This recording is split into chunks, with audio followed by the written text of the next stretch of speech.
Alors aujourd'hui, 3 nouvelles histoires, 3 nouveaux témoignages de gens qui ont vécu un truc très creepy dans leur vie. Encore une fois, il n'est toujours pas question de paranormal, de surnaturel, il est question juste d'humains chelous, oppressants, bizarres, menaçants, dont malheureusement certaines personnes ont croisé la route et ça a donné une expérience vraiment chelou et un peu traumatisante. On commence tout de suite avec Inès. Inès, il y a 3 ans, elle avait 25 ans et elle décide de s'inscrire sur une application de rencontre, un peu comme beaucoup de gens de son âge. Quelques jours après, elle tombe sur un profil d'un mec qui lui plaît, un mec un peu geek. Sur son profil, il y a des photos de ses voyages, de ses randonnées. Bref, il lui tape dans l'œil comme on dit si je puis me permettre. Alors elle fait le pas, elle lui envoie un message, il lui répond, puis ils se mettent à discuter, ils échangent même leur numéro. Petit bémol, Tom, le mec à qui parle Inès, n'habite pas dans la même ville qu'Inès. Il habite assez loin et du coup il lui dit que il compte pas du tout se rendre dans la ville d'Inès, donc que probablement ils se rencontreraient jamais. Inès elle explique que ça la séduit parce qu'elle se dit putain le mec il est honnête, le feeling passe bien, j'en ai conscience, il en a conscience, mais il me dit clairement qu'il a pas le temps de venir me voir dans ma ville quoi. Bref, chacun ses techniques hein, pour plaire à une fille, on n'est pas là pour parler de ça. Quelques semaines plus tard, bonne surprise, Inès reçoit un message de Tom dans lequel il lui dit qu'il est dans un bar de sa ville parce qu'il avait un rendez-vous professionnel. Du coup, il lui propose de le rejoindre dans le bar pour qu'enfin ils se rencontrent et que peut-être ce soit le début d'un amour fou. Plutôt cool. Tom, il lui plaît vraiment, donc elle se dit bon vas-y, go le rencontrer et au pire c'est un tocard et c'est pas grave, tu vois, il y a plein de premiers rendez-vous qui se passent pas bien, où on est déçu et puis on voit plus la personne et c'est réglé. Tom lui propose de venir la chercher chez elle en voiture et Inès malheureusement accepte. C'est ses mots, elle explique que malheureusement elle a accepté. Inès se retrouve dans la voiture de Tom et elle grille que c'est une voiture de location et que c'est pas sa voiture. Il est censé venir d'une autre ville, peut-être qu'il a pris le train et qu'en arrivant il a loué une voiture pour enchaîner ses rendez-vous pro. C'est aussi possible. Inès, attention la paranoïa.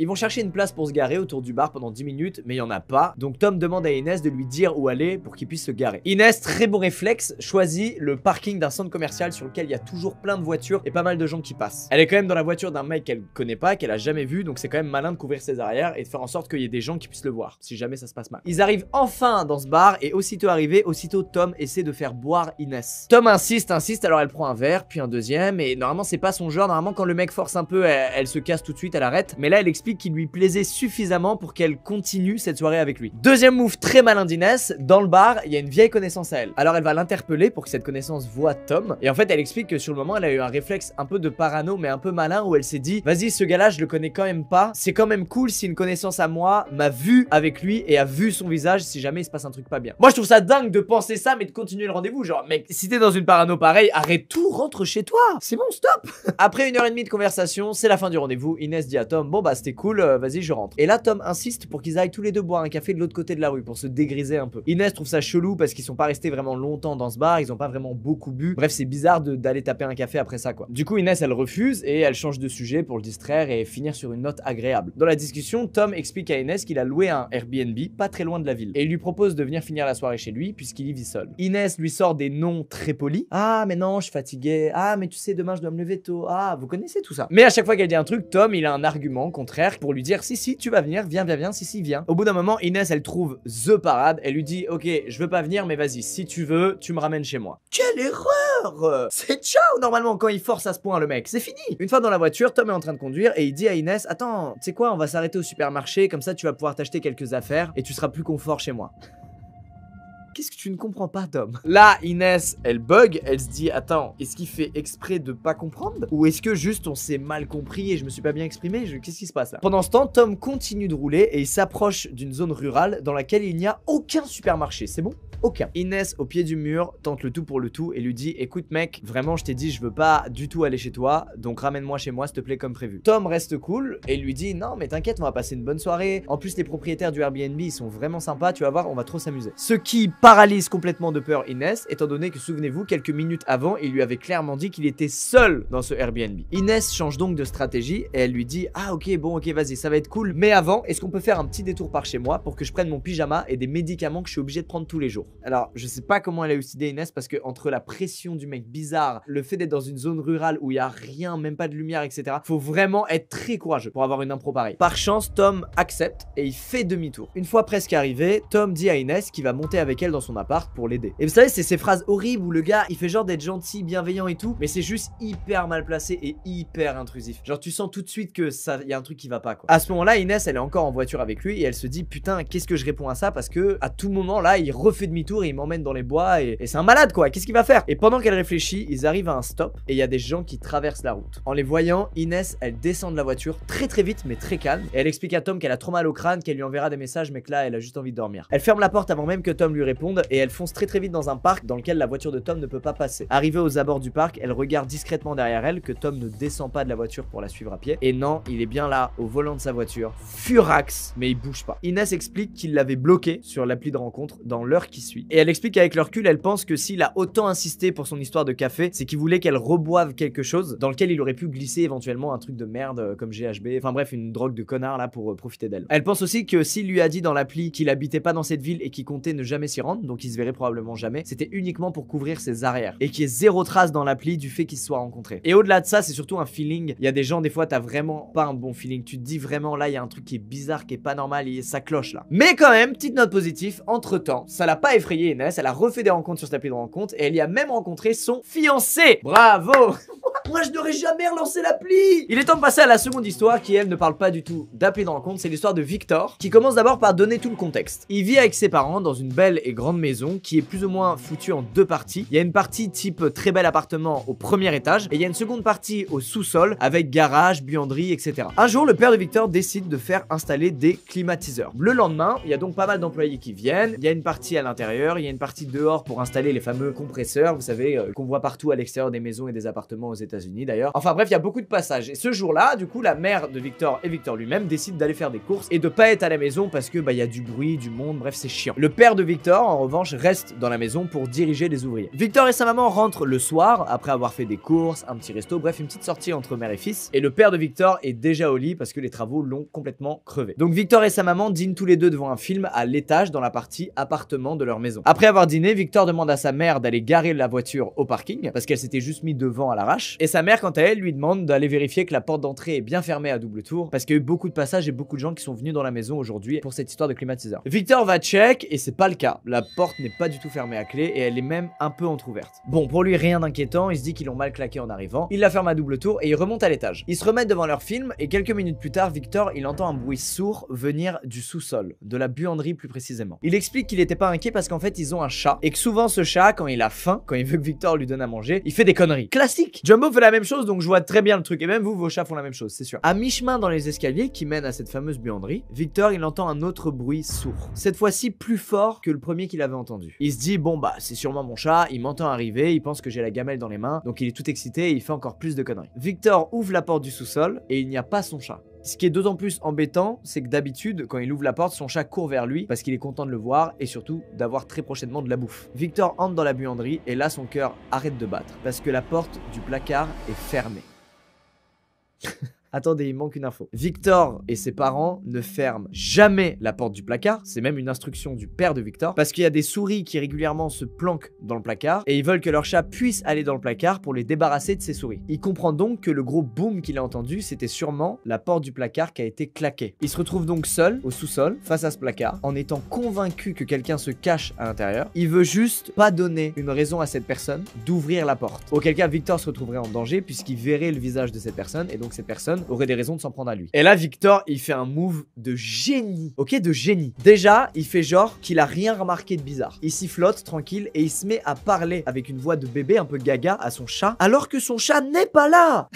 Il sort sa meilleure prestation d'acteur. Pendant qu'il fait ça, il recule peu à peu vers les escaliers, en gardant bien entendu les yeux rivés sur cette putain de porte de placard, et il réussit à réatteindre les marches et il fonce pour expliquer à sa mère ce qui vient de se passer et ce qu'il pense qui se passe actuellement dans la buanderie. Sa mère, bien entendu, le prend pas du tout au sérieux. Elle lui dit mais mec, c'est juste la porte du placard qui est fermée. Aujourd'hui, il y a eu plein d'inconnus dans la maison. Il y en a peut-être juste un qui a fermé la porte en partant. Enfin, il y a rien de bizarre. Mais Victor, il insiste, il insiste, il insiste. Il a vraiment eu peur. Et du coup, sa mère réveille son père. Et son père prend son fusil et descend. On est aux États-Unis.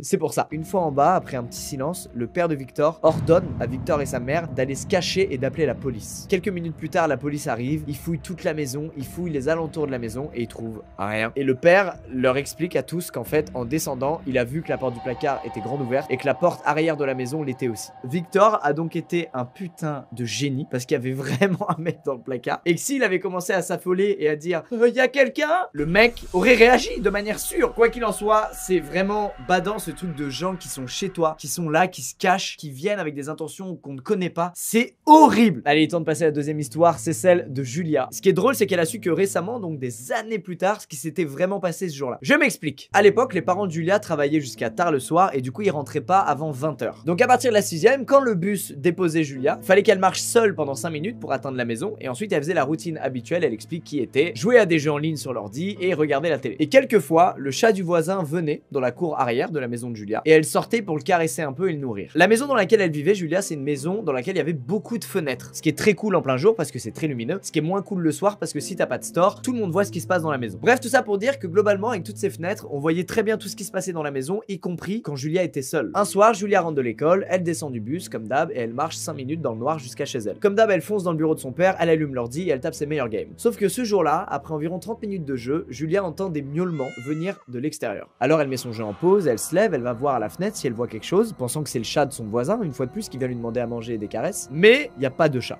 Il n'y a pas de sanglier non plus. Alors elle se rassoit, elle reprend sa game et de nouveau un miaulement. Alors elle se lève, cette fois elle va voir à travers la deuxième fenêtre du bureau de son père et toujours rien. Ce petit jeu-là va durer environ 10 minutes jusqu'à ce qu'elle soit saoulée et qu'elle aille dans le salon pour se poser devant la télé. Et pareil, au bout de 2 minutes, il y a des miaulements qui viennent de la fenêtre. Là elle commence à prendre un peu peur et elle court dans sa chambre pour lire un livre et les miaulements la suivent jusqu'à sa chambre puisqu'ils viennent maintenant de la fenêtre de l'extérieur de sa chambre. Le chat harcèle littéralement Julia. Donc elle appelle son père pour lui expliquer ce qui vient de se passer et son père lui explique qu'il va demander au voisin de venir checker puisque lui il est au travail et qu'il peut pas et qu'il va la rappeler. 10 minutes plus tard, son père la rappelle et lui explique qu'il rentre à la maison. Il est pas du tout stressé ou en panique, il lui explique juste que son travail a été annulé et que du coup ce soir il peut rentrer plus tôt. 1 heure plus tard, son père arrive à la maison et entre temps elle réalise que les miaulements avaient complètement arrêté. Voilà ce qui s'est passé à l'époque.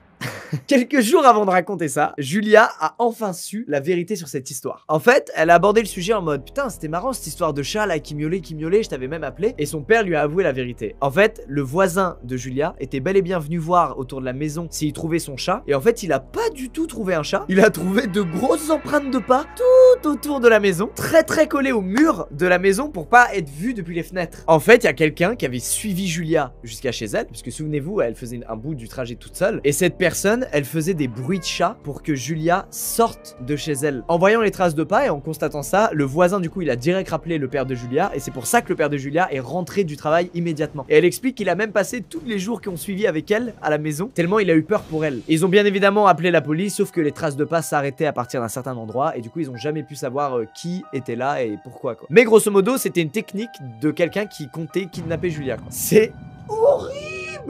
Tous les pères et mères de famille qui sont dans la vidéo, courage les frérots.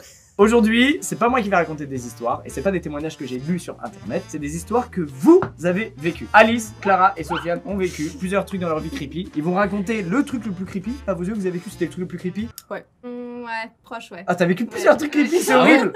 Et toi? Moi, c'est le seul. C'est l'unique. C'est l'unique. Je ne connais pas les histoires. J'ai entendu parler à une époque de cette Alice, mais j'ai hâte de la découvrir en détail. On tente aujourd'hui, j'avais envie de faire évoluer le format, qu'on teste avec des invités. Et surtout, je suis content parce que pour une fois, après avoir entendu l'histoire, je vais pouvoir poser des questions, réagir et Ouais, tout. tu vas être spectateur là pour une fois. Voilà, exactement. Et ce que je ne peux pas faire, habituellement, je peux pas poser des questions aux personnes puisque c'est des trucs qu'ils ont postés il y a 2 ou 3 ans sur Reddit. Là, croyez-moi, vous allez vous manger un tas de questions tous les trois. Et vous allez répondre à toutes, ok? Allez, le mode horreur, Oh là là. Alice, tu es la première, c'est parti pour l'histoire de Alice, vraie histoire qu'elle a vécue. Et attendez, pour rassurer les gens, on lève la main solennellement et on dit je ne dirai que des choses vraies que j'ai vécues. Vraies que j'ai vécues. Oui, voilà, très bien, ça compte. C'est parti. Ok, il y a 1 an, l'été, c'était la canicule. J'étais allée faire un barbecue en banlieue. Du coup, je suis rentrée tard, relativement tard chez moi, vers 2 h du matin. Je vivais avec ma coloc Pauline, qui m'avait pas vu rentrer. 1 heure plus tard, 4 h du matin, il y a Pauline qui me toque à ma porte et qui me réveille avec une phrase incroyable qui me dit « Il y a un homme dans la maison ». Juste ça. Quand on te réveille à 4 heures comme ça, enfin, t'es pas lucide, tu comprends pas, enfin, t'es dans les vapes, tu comprends pas du tout ce qui se passe. Et moi, je pensais qu'elle me faisait une blague un peu en mode, il y a un homme dans la maison, en mode, c'est qui l'homme dans la maison, ou je sais pas, je pensais qu'elle parlait de son mec, enfin, je comprends pas du tout de quoi elle me parle. Et je lui dis, mais non, il y a personne, enfin. Elle me dit, mais si, là, il y a un homme dans la maison à côté de moi. Et en fait, en gros, moi dans ma... Pause. Désolé. On peut vraiment pas réagir, non? Non mais c'est les règles, frérot. Et elle me dit, mais tu l'entends pas, tu le vois pas, enfin il est à côté de moi. Elle commence à devenir folle en mode, mais dis-moi que tu vois l'homme qui est là, devant ma tête, tu vois. Et là, effectivement, j'entends un mec qui parle d'un parfait anglais. Donc je sais que déjà ce n'est... Il est vraiment mec. Je pensais que c'était le mec de Pauline, il y avait que lui qui pouvait être là, et je sais qu'il ne parle pas du tout anglais. Je comprends pas, tu vois, et tellement décontracté, le mec dit juste « Guys, I'm just looking for the keys to get out ». parce que tu peux pas sortir de chez moi sans clé, parce qu'il y a pas de poignée en fait. Genre juste il me demande comme ça, où sont tes clés quoi. Genre, où sont tes clés, j'aimerais sortir. Donc le mec prend les clés, il sort comme ça, il descend, mais vraiment, mais enfin dimanche quoi. Et du coup, je crie à Pauline, mais poursuis-le, parce que moi j'étais pas habillée, je pouvais pas me lever là comme ça, j'allais prendre trop de temps. Je lui dis, mais poursuis-le, genre demande-lui qui c'est. Et c'était quand même assez drôle parce que j'entendais Pauline en mode Who are you, genre dans les escaliers.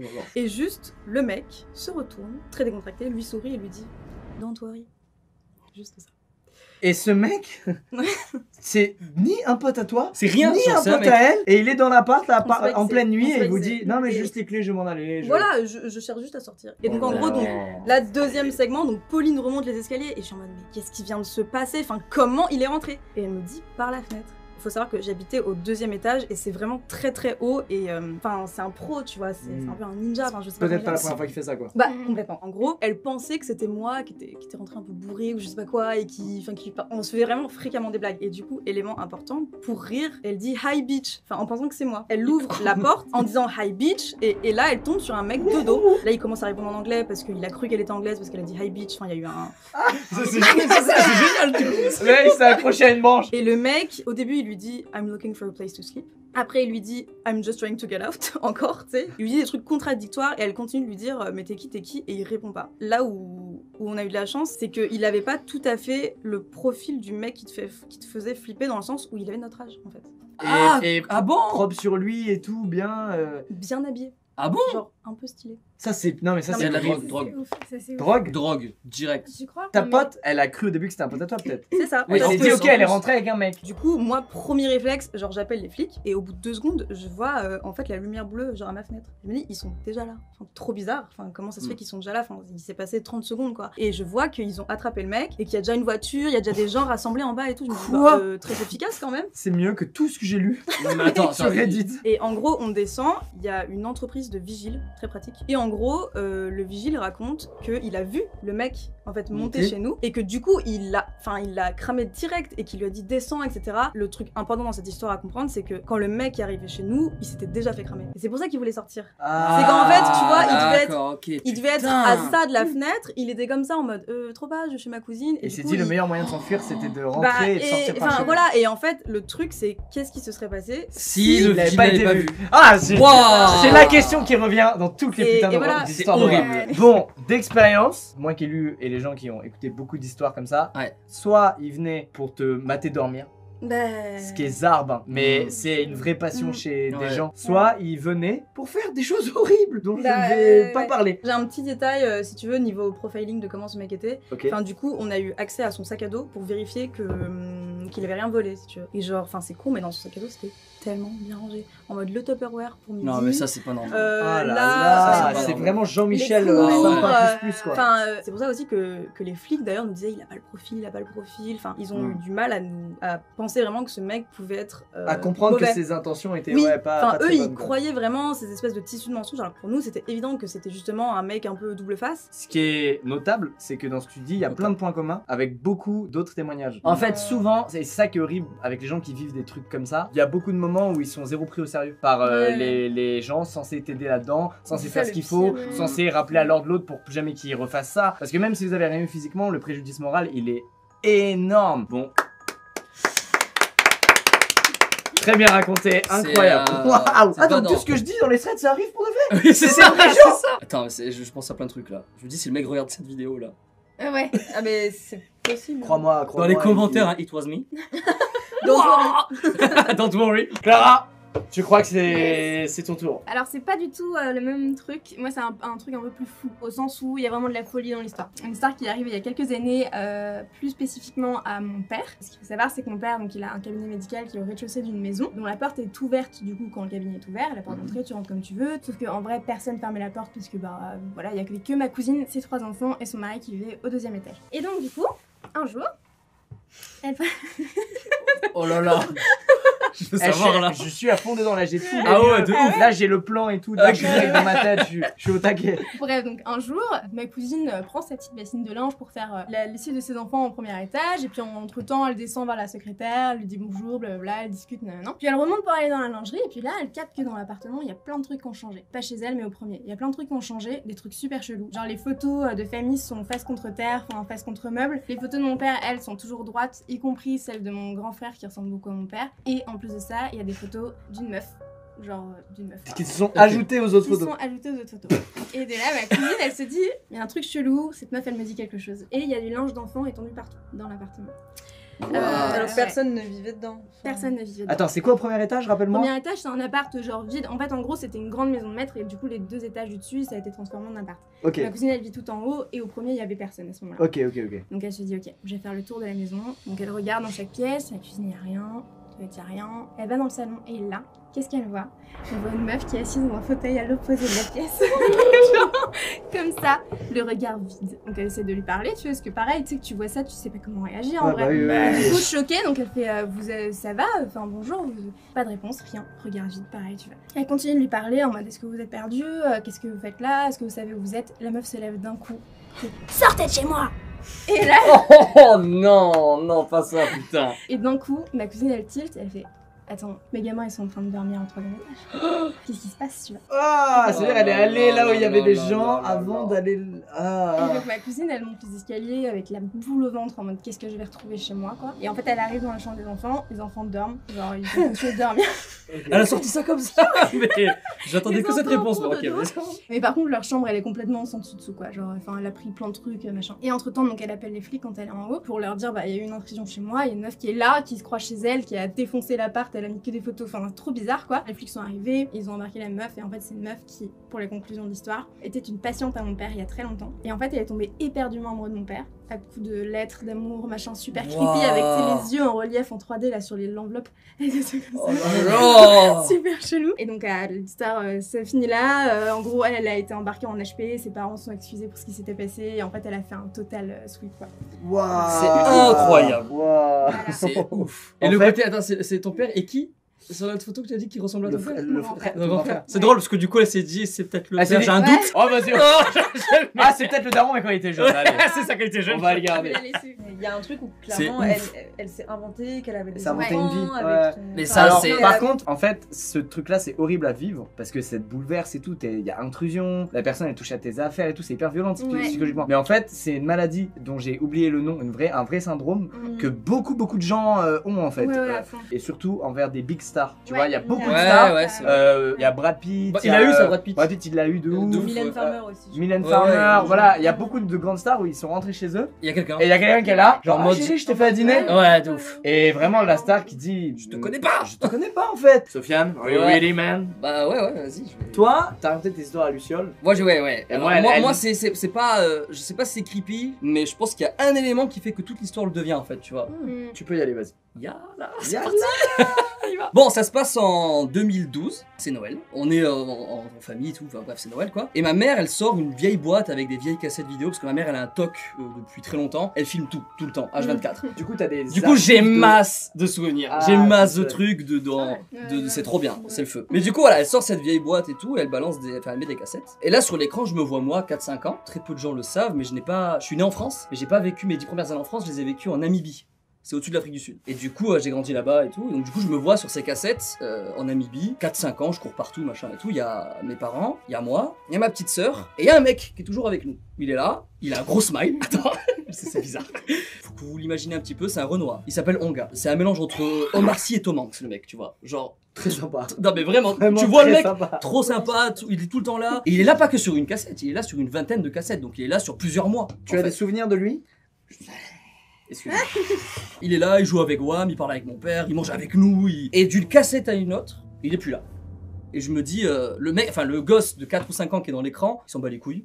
Il en a rien à foutre, il continue à jouer, tu vois. Mais le gars de 2012, donc le moi de 17 ans qui est devant l'écran et qui regarde des cassettes, je me dis putain, mais c'est chelou, pourquoi il est plus là, tu vois. Bref, je mets ça dans un coin de ma tête. Et 8 mois plus tard, je suis avec mes potes et je dis à mes potes, putain, ce serait cool qu'on se barre, qu'on aille visiter un petit peu. Genre là, ça y est, on a plus l'école. Moi, je crois que j'avais commencé YouTube en plus à ce moment-là et je sais pas, j'avais un peu de thunes, je voulais qu'on se casse quelque part, quoi. Et du coup, la destination qu'on a choisie, c'est la Namibie. Parce que ça faisait très longtemps, du coup, je n'étais pas retourné moi depuis. Et c'est un pays que j'avais envie de revoir et mes potes ont envie de le découvrir. Et en plus, il se trouve que c'est un des plus beaux pays du monde. On s'est barré en Namibie. On arrive là-bas dans un hôtel et tout. On est des trous du cul parce que du coup, on joue à Dofus au lieu d'aller visiter tout le pays. La classique. Mec, non mais mec, on reste un mois dans la chambre d'hôtel à jouer à Dofus alors qu'elle est dans le plus beau pays. Classique. Non mais mec, enfin bref, ouais, classique. Et à un moment, on se lève, un matin, on se lève, tu vois. Et on se dit, putain, les gars, ce serait cool qu'on aille visiter, quoi. Un petit peu, c'est. Ouvrons les volets. Ouvrons les volets au moins, tu vois. On se dit putain, vas-y, go, on bouge quoi. Je rends la meuf à l'accueil et je lui dis voilà, on aimerait bien visiter le pays, on aimerait bien bouger, on aimerait bien faire le tour de la Namibie, et revenir à l'hôtel, comment on peut s'organiser, comment on peut faire et tout. Et la meuf, trop gentille, de toute façon en Namibie ils sont tous gentils, commence à me dire ah, vous en faites pas, putain, je connais un gars, il s'appelle Scalamp et il est trop cool et il va vous faire le tour, il est adorable, machin et tout. Sentez arriver. Hein. Et là, le lendemain, on voit Scalamp arriver avec un vieux van. Je crois qu'il y avait même un pneu crevé. Bref. Et le mec, il arrive. C'est un mélange entre Omar Sy et Tom Hanks. Il a un putain de smile. Et je me dis, mais toi, je te connais, toi. Je me dis, toi, je sais pas pourquoi, mais il y a un feeling. Je lui ai pas dit tout de suite. Mais je me dis, il y a un truc chelou entre toi et. Bref. On fait le tour de la Namibie. Le voyage dure un mois. C'est pas Un juste. mois avec ce gars. Un mois avec ce gars. Donc on a dormi dans des bidonvilles. On a dormi par terre des fois. C'était Wow. vraiment à l'arrache. Mais il s'investissait tellement. Il était tellement cool, tellement gentil que j'ai kiffé ma race et c'est peut-être un des plus beaux voyages de ma vie. C'est tu cool vois. de voyager comme ça aussi, je trouve. Incroyable. Et bref, on passe tout ce temps-là avec lui et sur le chemin du retour, il y a mes potes qui sont dans le van derrière, ils dorment. Moi, je suis devant avec lui et je me tourne vers lui et je lui dis Scalamp, je crois qu'on se connaît. Enfin, tu crois pas qu'on s'est déjà vu, machin et tout. Et il me dit bah oui, vous êtes le fils de Monsieur Boudouni. Boudouni, c'est mon nom de famille. Voilà. Et là, je suis ok. Yes. Bah. Du coup, t'es au courant depuis le début que je te connais, tu me connais et tout, tu dis rien du tout. C'est chelou, mais c'est peut-être sa façon d'être parce qu'il il parle pas beaucoup et tout, tu vois. Genre, je me dis ok. Et je lui dis, mec, c'est bizarre parce que Noël dernier, je regardais les cassettes et tout, et quand j'étais petit, je te voyais dans ma maison et tout en Namibie, je te voyais, t'étais avec nous et tout, et d'une cassette à une autre, t'étais plus là. Et il me fait, ok. C'est tout. Oh. Et je t'explique, là-bas, en Namibie, ok, c'est en mode parle pas trop, pose pas trop de questions qui fâchent, dors, la route est longue, Ah, ok, ouais, ok, l'hôtel. ouais. Et donc j'ai fermé ma gueule, je peux me poser d'autres questions. On arrive à l'hôtel, on pose nos affaires, on lui dit au revoir, on lui fait bon, le check et tout, on lui fait des câlins, bref. Il a été trop gentil avec nous, tu vois. Il s'en va. La meuf de l'accueil, elle me dit alors, c'est bien passé avec Scalamp, machin et tout, c'était cool. Et moi je lui dis ouais, c'était trop cool, machin. Et je lui dis mais pourquoi vous l'appelez Scalamp? Il s'appelle pas Scalamp. Et elle me dit non, il s'appelle pas Scalamp, il s'appelle Onga. Et je lui dis bah oui, je sais qu'il s'appelle Onga, pourquoi vous l'appelez Scalamp? Et elle me dit parce que Scalamp, là-bas en africané, ça veut dire voyou. Et je dis bah très bien, pourquoi vous l'appelez voyou? On parle quand même de Onga, on parle quand même de Tom Hanks. Elle me dit bah il a quand même tué sa femme. Ok, là Ok. On part, là on était bonne ambiance. Là on part sur féminicide. Ouais, L'ambiance. ouais, là, là, Bah non, pour mais le c'est coup, c'est histoire terrible. Et en fait, c'est une histoire qui est connue là-bas. Et en gros, déjà, faut savoir une chose. Petite parenthèse, en Namibie, le port d'armes est autorisé. Onga, il devait se marier. Et la veille de son mariage, il rentre chez lui. Il voit sa femme sur le canapé avec un autre mec. Il avait le gueule dans la poche. De colère, il a voulu buter le mec. Il a buté la femme. Donc, du coup, il a fini par buter le mec. Je dis ça comme ça, je sais. Je le dis avec le smile, mais c'est vraiment nerveux, d'accord. Je préfère. Bon, déjà pas, évidemment, rien n'est drôle dans cette Non, histoire. il y a rien qui est C'est marrant. absolument dramatique et Voilà, nul. il se fait choper, 15 ans de tôle, il fait que 10 ans parce que c'est pas, on est en Namibie. Du coup, et moi du coup, bah, j'ai compris pourquoi Onga avait disparu des cassettes.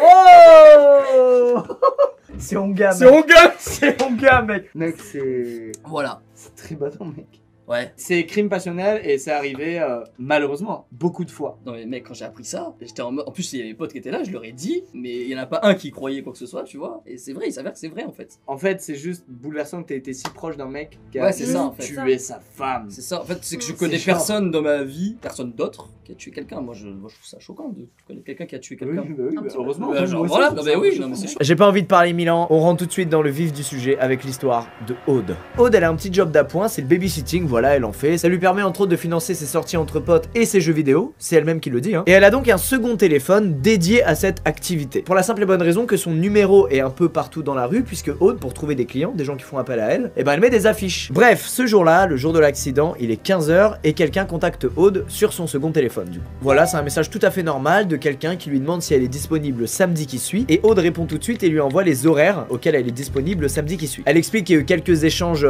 parfaitement normaux entre temps avec la personne, notamment sur le temps de la prestation, sur si elle doit récupérer les clés ou s'il les met sous le paillasson, ce genre de bêtises. Des trucs tout à fait normaux qu'elle a déjà vu plein de fois. Et ce n'est qu'un peu plus tard dans la journée que Aude reçoit un message moins habituel pour le coup. Le papa ou la maman lui demande d'envoyer une photo d'elle. Pourquoi pas? C'est vrai qu'on sait jamais trop sur qui on tombe avec ces annonces qu'on trouve dans la rue, donc peut-être que ça rassure de voir la personne, je sais pas. Dans le doute, Aude refuse, elle n'envoie pas la photo et la personne en face n'insiste pas. Le lendemain, nouveau message de ce client, et là, c'est vraiment bizarre. La personne lui demande par message si elle aime les hommes plus âgés qu'elle. Inutile de préciser que c'est pas vraiment une question normale à poser à quelqu'un que tu mandates pour du babysitting. Aude explique qu'elle a juste ignoré le message et que ça l'a pas alarmé plus que ça. Qu'elle a déjà eu plein de messages lourds de gens comme ça dans sa vie, mais pas de clients. Et c'est là où elle dit putain, ça aurait quand même dû m'alerter. Bref, le jour J arrive, on est samedi, et elle appelle un Uber pour se rendre à la maison où elle doit garder du coup l'enfant. Aude arrive sur les lieux et là, elle vérifie si elle est bien à la bonne adresse, parce que la maison qu'elle a devant elle ne ressemble pas du tout aux maisons dans lesquelles elle a l'habitude de se rendre. Elle se tient face à une vieille maison à 2 étages. Elle constate que 2 des fenêtres sont cassées et que le bois a l'air de pourrir, que la plupart des planches, il y a des trous dedans. Elle passe le portail et c'est en marchant vers la maison qu'elle s'arrête parce qu'elle aperçoit quelqu'un à l'une des fenêtres. Ce qui est personnellement ma phobie. Il y a un homme qui a l'air d'avoir la quarantaine qui se tient là, avec sur la tête ce qui a l'air de ressembler à une couronne de fleurs, et surtout il a quelque chose dans la main mais elle arrive pas à voir ce que c'est. Aude reste figée, regarde cet homme, et après plusieurs secondes, tape le sprint de sa vie. Elle explique même qu'elle a tellement couru qu'à un moment elle s'est ramasse sur un trottoir et c'est là qu'elle a décidé d'appeler sa mère pour qu'elle vienne la chercher. Et elle explique qu'encore aujourd'hui elle a ce visage de ce mec ancré dans sa tête. Et bien évidemment elle s'est très souvent posé cette question, cette fameuse question du putain, si j'étais entré dans la maison et que j'avais pas regardé la fenêtre, qu'est-ce qui me serait arrivé quoi. Bref, si vous faites du babysitting, attention hein.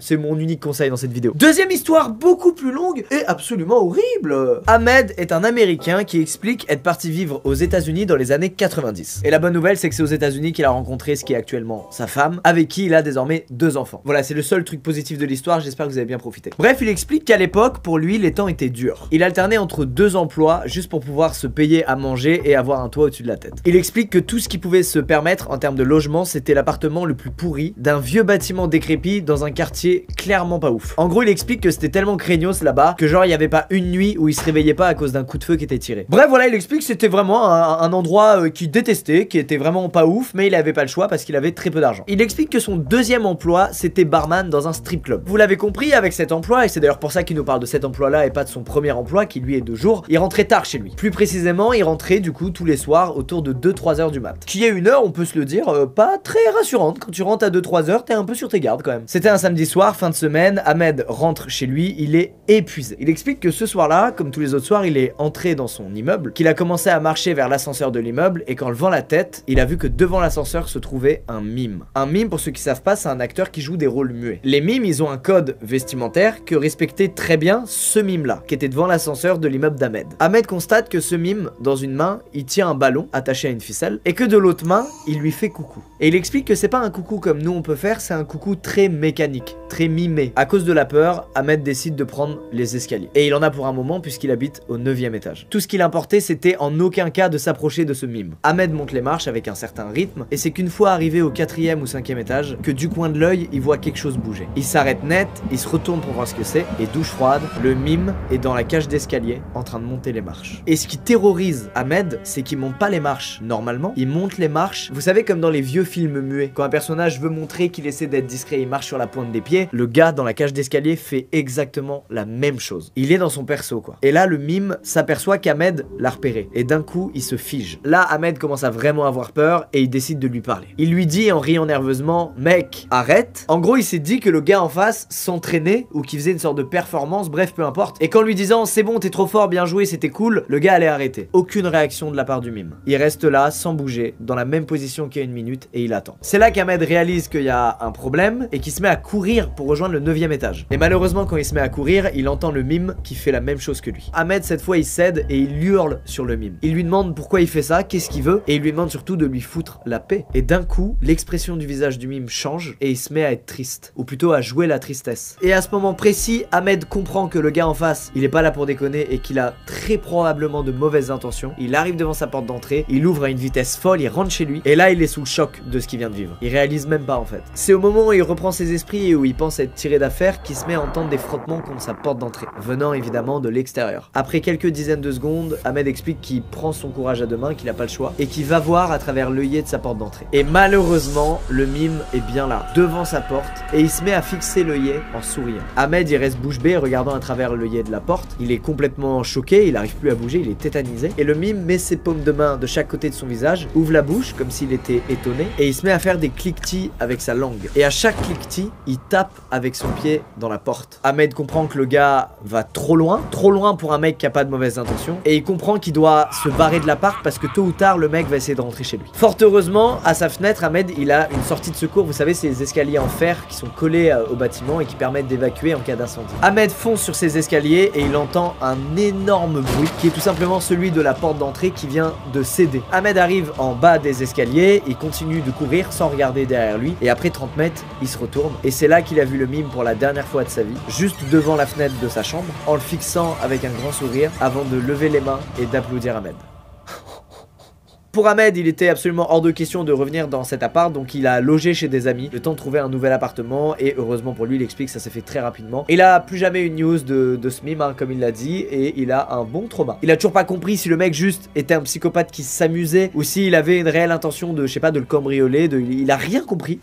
En même temps, il y a rien à comprendre, mec. À part se barrer très loin, il y a rien à comprendre. Bref, c'est horrible. Tout cela nous amène à la dernière histoire qui est celle de Olivia. Il y a quelques semaines, il est 21h passées et Olivia est dans sa voiture avec son enfant. Elle est sur une autoroute du nord de la Californie et elle rejoint son mari qui se trouve chez ses parents. Tout ça a très peu d'importance. Ce qui est important, c'est qu'elle est seule dans sa voiture et que son fils est à l'arrière de la voiture en train de dormir. Elle roule tranquillement sur une route à sens unique constituée de 2 voies et qui plus loin devient une route à une seule voie. Peu avant que la route ne devienne qu'une seule voie, il y a une voiture qui se met à rouler au même niveau qu'Olivia. Une voiture qui semble faire partie de celle que les policiers utilisent quand ils sont en civil. Bref, la voiture ralentit pour laisser Olivia s'insérer dans l'unique voie que devient cette route. Mais mauvaise surprise, la voiture allume son gyrophare. Olivia explique que la voiture qui se trouve derrière elle est toute noire et que du coup elle arrive même pas à voir à quoi ressemble le conducteur de cette dernière. Mais elle veut pas de problème, donc elle se gare sur le bord de la route et la voiture du coup vient se garer derrière elle. Olivia prépare son permis et ses papiers d'assurance en vue du contrôle qui va probablement lui tomber dessus. Et pas de surprise, un homme en uniforme du coup sort de la voiture de derrière et s'approche de sa vitre à elle. Une fois arrivée au niveau de sa fenêtre, Olivia baisse la vitre et lui dit « Est-ce que j'ai fait quelque chose de mal ?» Et elle le dit sincèrement, elle le dit pas comme vous et moi parfois quand on se fait contrôler et qu'on sait ce qu'on a fait. Elle comprend vraiment pas parce que là où elle a doublé le policier qui en plus a ralenti exprès pour la laisser passer, c'est une zone où le dépassement est autorisé. Après avoir posé sa question, Olivia elle réalise qu'en fait l'homme qui est à la fenêtre de sa voiture, c'est pas un uniforme qu'il porte, c'est juste une tenue toute noire. Le gars il ressemble à une ombre quoi, dans le noir on le voit pas du tout. Et comme pour Aude la babysitter, elle explique qu'au début elle a pas percuté, ça l'a pas alarmé plus que ça et qu'après quoi elle a réalisé à quel point c'était grave en fait. Bref, elle lui tend quand même son permis de conduire en lui redemandant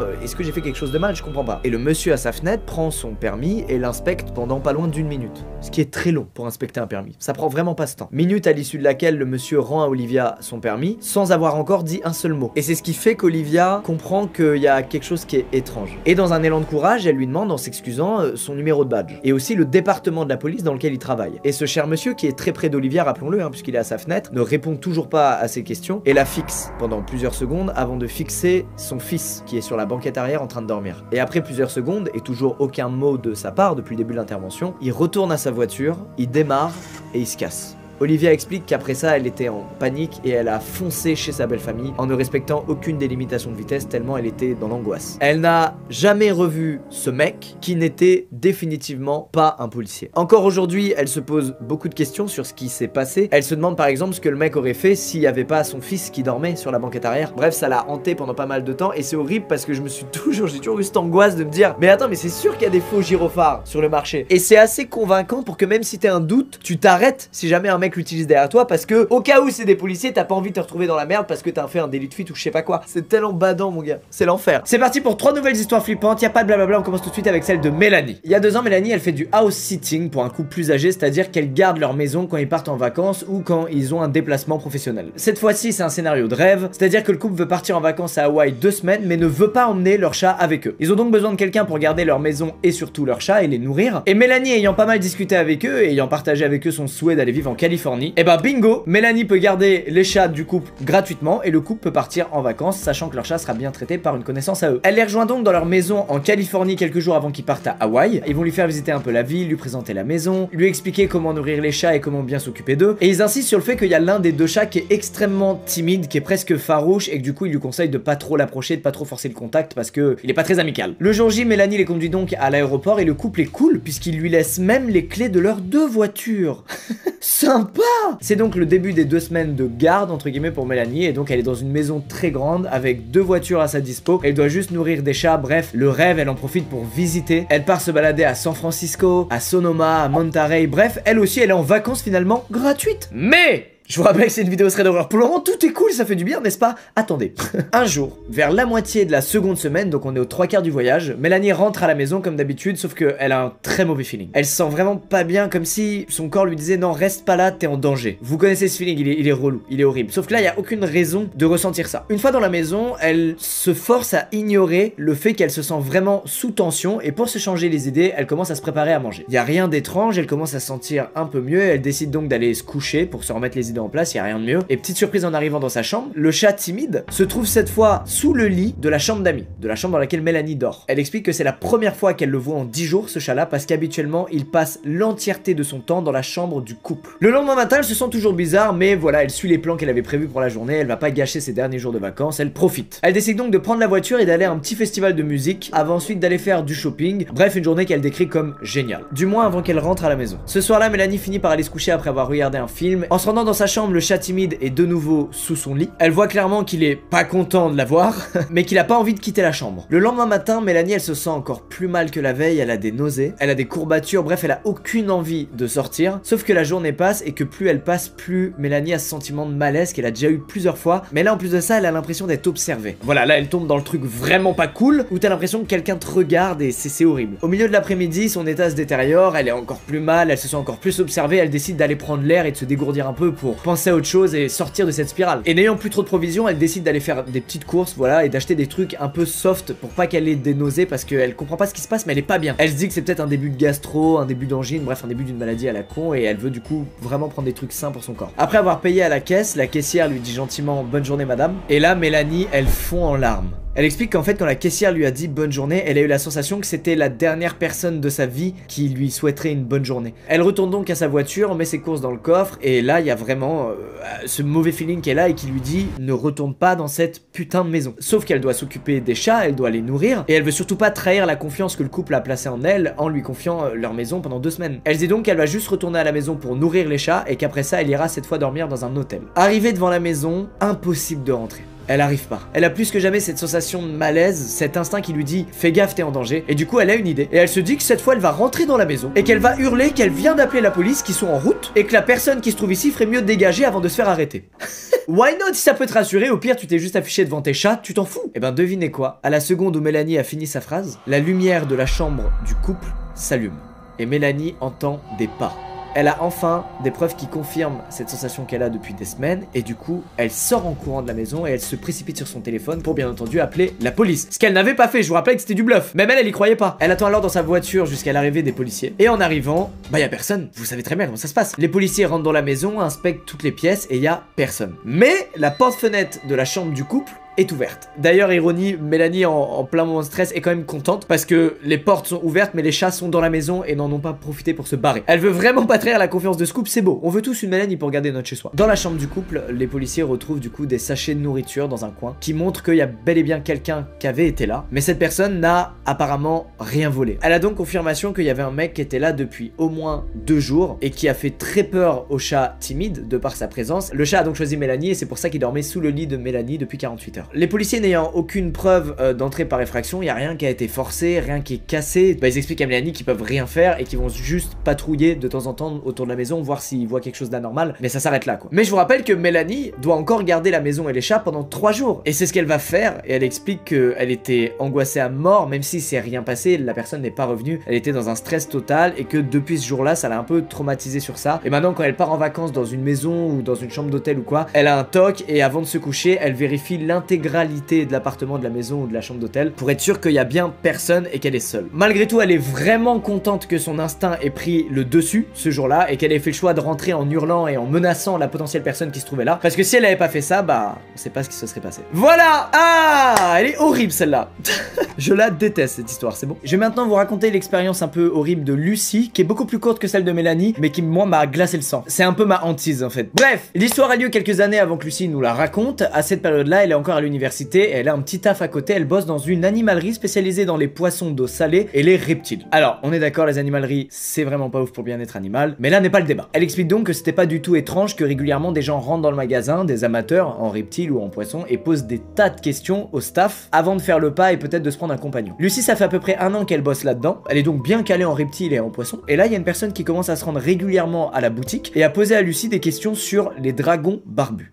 Je trouve ça adorable. Comme elle a dit, c'était fréquent que des gens viennent et posent des questions et repassent pour poser d'autres questions, donc au début rien d'alarmant. Elle répond à ces questions pendant 1h30 et il y a aucun problème. Sauf qu'après 2 fois 1h30 de réponse à des questions, le mec continue de venir. Et il continue de demander des infos sur les dragons barbus. À ce stade, normalement, un humain normal, il ne fait plus chier la vendeuse et il va acheter une encyclopédie sur les dragons barbus directement. Lui, il continue de venir et il continue de parler spécifiquement à Lucie. À force de venir, ce gars-là connaît du coup l'emploi du temps de Lucie. Il sait à quelles heures elle est à la boutique et à quelles heures elle n'y est pas. Et il va donc continuer de venir la voir tous les jours pendant pas mal de jours, sauf que des fois Lucie à la boutique elle est seule. Et oui, une boutique, il y a des horaires et des jours où il y a peu de clients et du coup le responsable décide de mettre qu'un seul vendeur en boutique parce qu'il n'y a pas besoin de plus pour faire des économies. Sauf que quand la vendeuse c'est Lucie et qu'elle se retrouve seule face à ce mec, elle est pas très sereine. Et parallèlement, ce gars-là, entre 2-3 questions sur l'accouplement des dragons barbus, il cale des petites phrases un peu dérangeantes à Lucie, genre sinon t'es en couple? Le méga lourd quoi, clairement. Et Lucie se défend en lui disant non vraiment je suis pas intéressée et en plus j'ai un petit ami. Ce qui est faux, elle a pas du tout de petit ami à l'époque. Et un jour ce gars arrive au magasin, sauf que Lucie elle est dans la salle de repas des employés et il se met à la chercher. On a donc définitivement la preuve qu'il vient là juste pour lui parler à elle et il s'en fout complètement des dragons barbus ou des poissons. La manageuse de Lucie comprend que le gars est définitivement chelou et elle sort de la boutique en lui disant stop, arrête de venir, tu deviens creepy. Malgré tout, le gars va continuer de venir tous les jours et il va continuer de demander à voir Lucie à chaque fois qu'il vient, qui n'est jamais en boutique quand le gars arrive puisque sa manageuse se met à la défendre et du coup elle lui dit d'aller dans la salle de repas dès qu'elle aperçoit le gars dans la rue. Bref, tout ça dure longtemps, Lucie elle en a marre et du coup elle démissionne. Elle quitte le taf, elle se dit vas-y ras le cul, stop. Et à peu près 1 mois plus tard, Lucie est avec son père devant la télé, elle regarde les news et quelle surprise! Elle reconnaît à la télé le gars chelou et il est tout simplement en train de se faire escorter par la police hors d'une maison qui apparemment est celle de son ex-copine. Et les news expliquent qu'en fait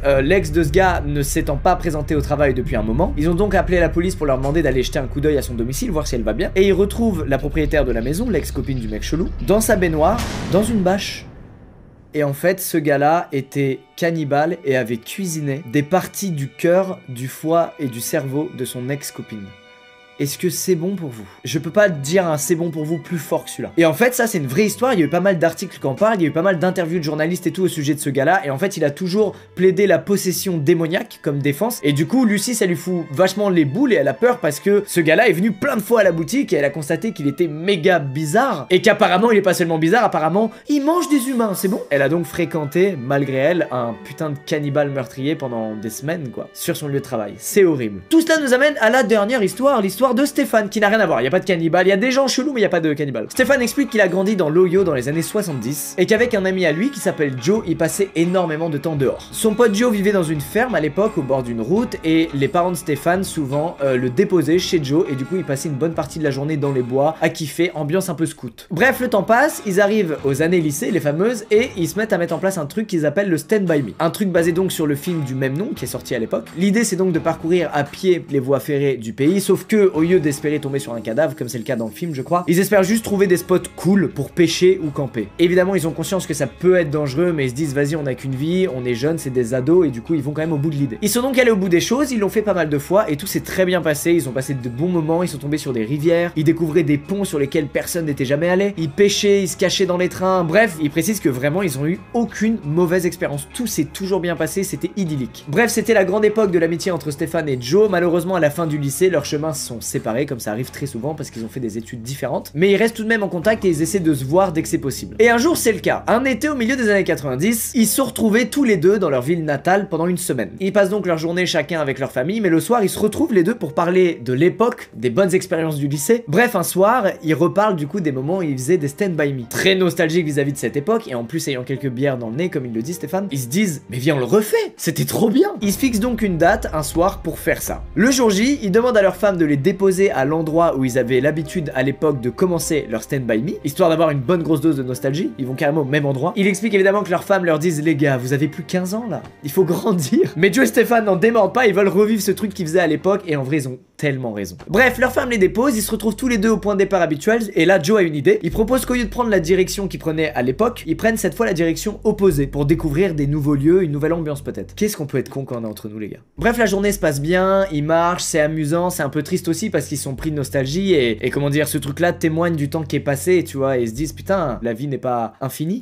Sortez les violons. Et un peu avant que la nuit tombe, ils trouvent un endroit cool pour camper. C'est une zone boisée épaisse avec des arbres de part et d'autre de la voie ferrée, donc quand t'es sur la voie ferrée, t'as un peu l'impression d'être dans un tunnel. Bref, ils commencent à monter le camp, ils ont des hamacs du coup pour dormir dans de bonnes conditions, mais ils décident quand même de checker un peu le périmètre avant de poser leur hamac, etc. pour être sûr qu'ils sont pas à côté d'une habitation ou d'une zone privée et qu'ils sont donc pas à deux doigts de camper sur le terrain de quelqu'un. Et ils tombent sur une petite colline, donc ils voient pas ce qu'il y a derrière, et ils décident du coup d'aller en haut de cette petite colline pour être sûr qu'il n'y a pas juste là la maison de quelqu'un et qu'ils sont en train de déranger ce mec. Et arrivé en haut de la colline, ils voient au loin un bâtiment vieux et abandonné.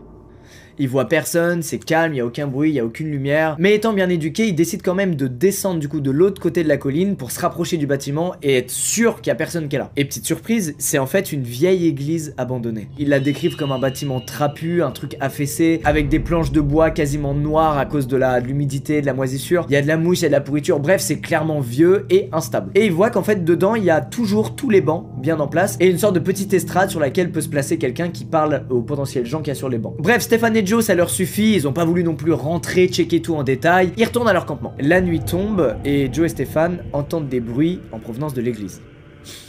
C'était sûr, oui, je sais. Tous deux sortent alors de leur hamac et commencent à avancer accroupis vers le haut de la colline pour avoir un visuel sur l'église. Et ils entendent bel et bien un chant. Ils arrivent alors en haut de la colline, ils sont allongés et cette fois il y a malheureusement de la lumière dans l'église. Ils voient ça et ils se disent, c'est quoi ce bordel? Et le chant, c'est un chant effectivement religieux, un chant typique de ce qu'on peut entendre dans des églises, mais c'est dans une autre langue. C'est-à-dire qu'ils ne distinguent aucun mot dans le son, ils reconnaissent rien. Après un petit moment de silence, il y a une voix masculine qui se remet à chanter, juste une voix, et à un moment tous les gens qui se trouvent dans l'église se mettent à répéter les mots que dit la voix masculine, un peu comme dans les films, vous savez, quand il y a une secte, il y a des chants et il y a toujours un leader qui chante et la foule d'adhérents qui répète ce que dit le leader. Bref, ce petit jeu de ping-pong devient de plus en plus fort, de plus en plus dérangeant, et Stéphane se met les mains sur les oreilles et finit par dire à Joe, mec, on se casse. Et Joe lui répond, oui, ça tombe bien, parce que là ils sortent. Et il voit au loin une file de personnes qui se tiennent par la main en file indienne sortir de l'église. Certains d'entre eux ont des lampes torches et ils se mettent à tourner en rond, main dans la main, en chantant, toujours de plus en plus fort. Sauf que ceux qui ont des lampes torches éclairent les environs et éclairent sans faire exprès nos amis Joe et Stéphane. Joe et Stéphane se chient dessus, ils se lèvent et partent en courant en direction de leur campement. Ils rangent leurs affaires en un temps record et ils prennent en sens inverse le chemin qu'ils avaient emprunté la journée d'avant pour retourner là où leurs femmes les avaient déposés. Mais les lumières s'agitent de manière erratique, comme si les personnes qui tenaient les lampes torches les secouaient dans tous les sens. Et ils réalisent qu'en fait c'est pas que les personnes qui tiennent les lampes torches les secouent dans tous les sens, c'est qu'elles sont en train de courir vers eux. Stéphane et Joe continuent donc à sprinter, à faire des pauses, à sprinter, à faire des pauses, bref, ils rêvent juste de remonter dans la voiture de leur femme. Et après plusieurs minutes, ils arrivent sur une route et ils voient qu'ils ne sont plus suivis, il y a plus de lumière derrière eux. Et ils décident alors à l'aide de leur carte de se rendre dans une petite ville qui se trouvait à 15 minutes de là où ils étaient. Arrivés sur place, ils se rendent à une station-service de la ville ouverte 24 h sur 24 et ils appellent leur femme pour leur dire, venez nous chercher, on est à tel endroit, on vient de vivre un truc chelou. Tout s'est bien passé, leurs femmes sont donc venues les chercher et du coup ils ont raconté l'histoire à leurs proches et leurs proches leur ont dit que c'était sûrement des gamins qui se regroupaient pour se faire peur, pour faire des blagues. Sauf que Joe et Stéphane, ils ont entendu des voix et c'était pas du tout des chants amateurs et des blagues, c'était un truc qui avait l'air très sérieux. Il finit donc en disant qu'il sait pas qui étaient ces gens, il sait pas ce qu'ils foutaient là-bas, mais que c'était le truc le plus putain de flippant qu'il ait vu de toute sa vie. Tout finit bien et donc ça se trouve c'était juste des gens d'une secte en fait qui se rendaient là-bas, qui avaient une sorte de rituel ou juste des fêlés, enfin bref, il sait pas trop et il a pas du tout envie de savoir, ok? Et nous non plus d'ailleurs. C'est la fin de ce thread d'horreur, je me chie bien dessus. Bon, j'ai pas mis trop de trucs intrusion parce que comme on est tout le temps chez nous en ce moment, c'est pas le moment d'être parano vis-à-vis de ça, je trouve. Hein. Je suis particulièrement sensible à cette mécanique horrible du quand t'as été en contact avec quelqu'un et que t'apprends par la suite que ce quelqu'un avait un vrai problème et était vraiment très dangereux. Je trouve ça vraiment horrible. Tu as ce truc de trahison, c'est horrible. Les amis, c'est parti pour 3 histoires vraies, 3 témoignages finalement, et on commence avec celui de Lisa. Lisa explique que l'histoire qu'elle raconte s'est passée lorsqu'elle était encore à la fac. Elle a vécu à l'Isla Vista, la communauté étudiante de l'UCSB, connue pour être une école de gros fêtards. Ouais, vous savez, des fois dans les campus, à l'université, ça fait beaucoup la fête. Et d'une école à l'autre, ça fait plus ou moins la fête. Là, le curseur il est très haut. Cette nuit-là, Lisa, elle rentre à 2h30 du matin après avoir bu quelques verres, rien d'excessif. Elle explique qu'elle vit dans une maison avec 2 copines à elle, elles sont donc en colocation. Elle explique donc qu'il était fréquent que l'une d'entre elles ramène une ou plusieurs personnes à l'appart et que cette ou ces personnes dormaient soit sur les meubles, soit dans leur lit selon les affinités. Bref, juste des meufs qui ont la vingtaine et qui kiffent la vie, y a rien d'anormal. Cette nuit-là, pendant que Lisa était partie boire un verre à l'extérieur, ses 2 copines colocataires ont invité quelques personnes à l'appart pour faire une mini-fête. Et ces quelques personnes, Lisa ne les connaissait pas, c'était pas ses amis. En rentrant chez elle, Lisa constate donc que l'une de ces personnes est restée dormir là et qu'elle dort sur le canapé dans le salon. Elle explique qu'elle a pas allumé la lumière parce qu'elle a vu une ombre sur le canapé et qu'elle voulait pas réveiller la personne, mais qu'il y avait bel et bien une personne sur le canapé. En allant vers sa chambre, elle se rapproche donc du canapé et elle s'aperçoit que la silhouette est très raide, que la personne dégage un truc bizarre. Vous savez que des fois on a ce feeling où on se dit attends, il y a un truc pas normal là. Bah là, Lisa elle a ce feeling. Lisa elle est donc à l'arrêt en train de regarder cette personne et cette personne d'un coup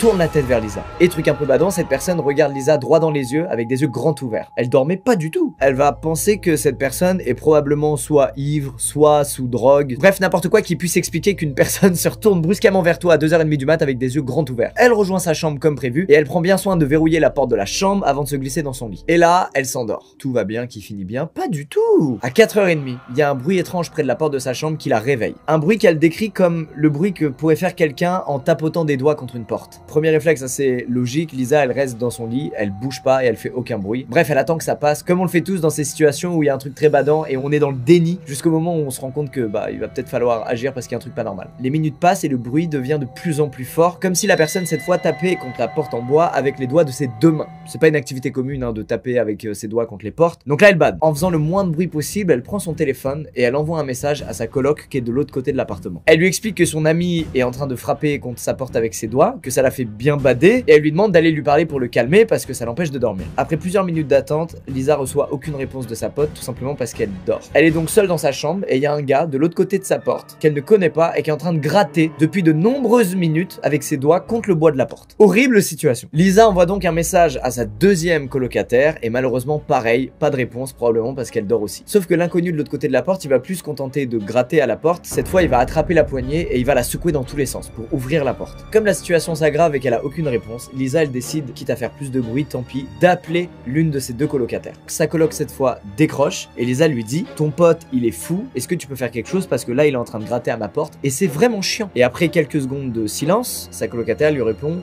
quel pote?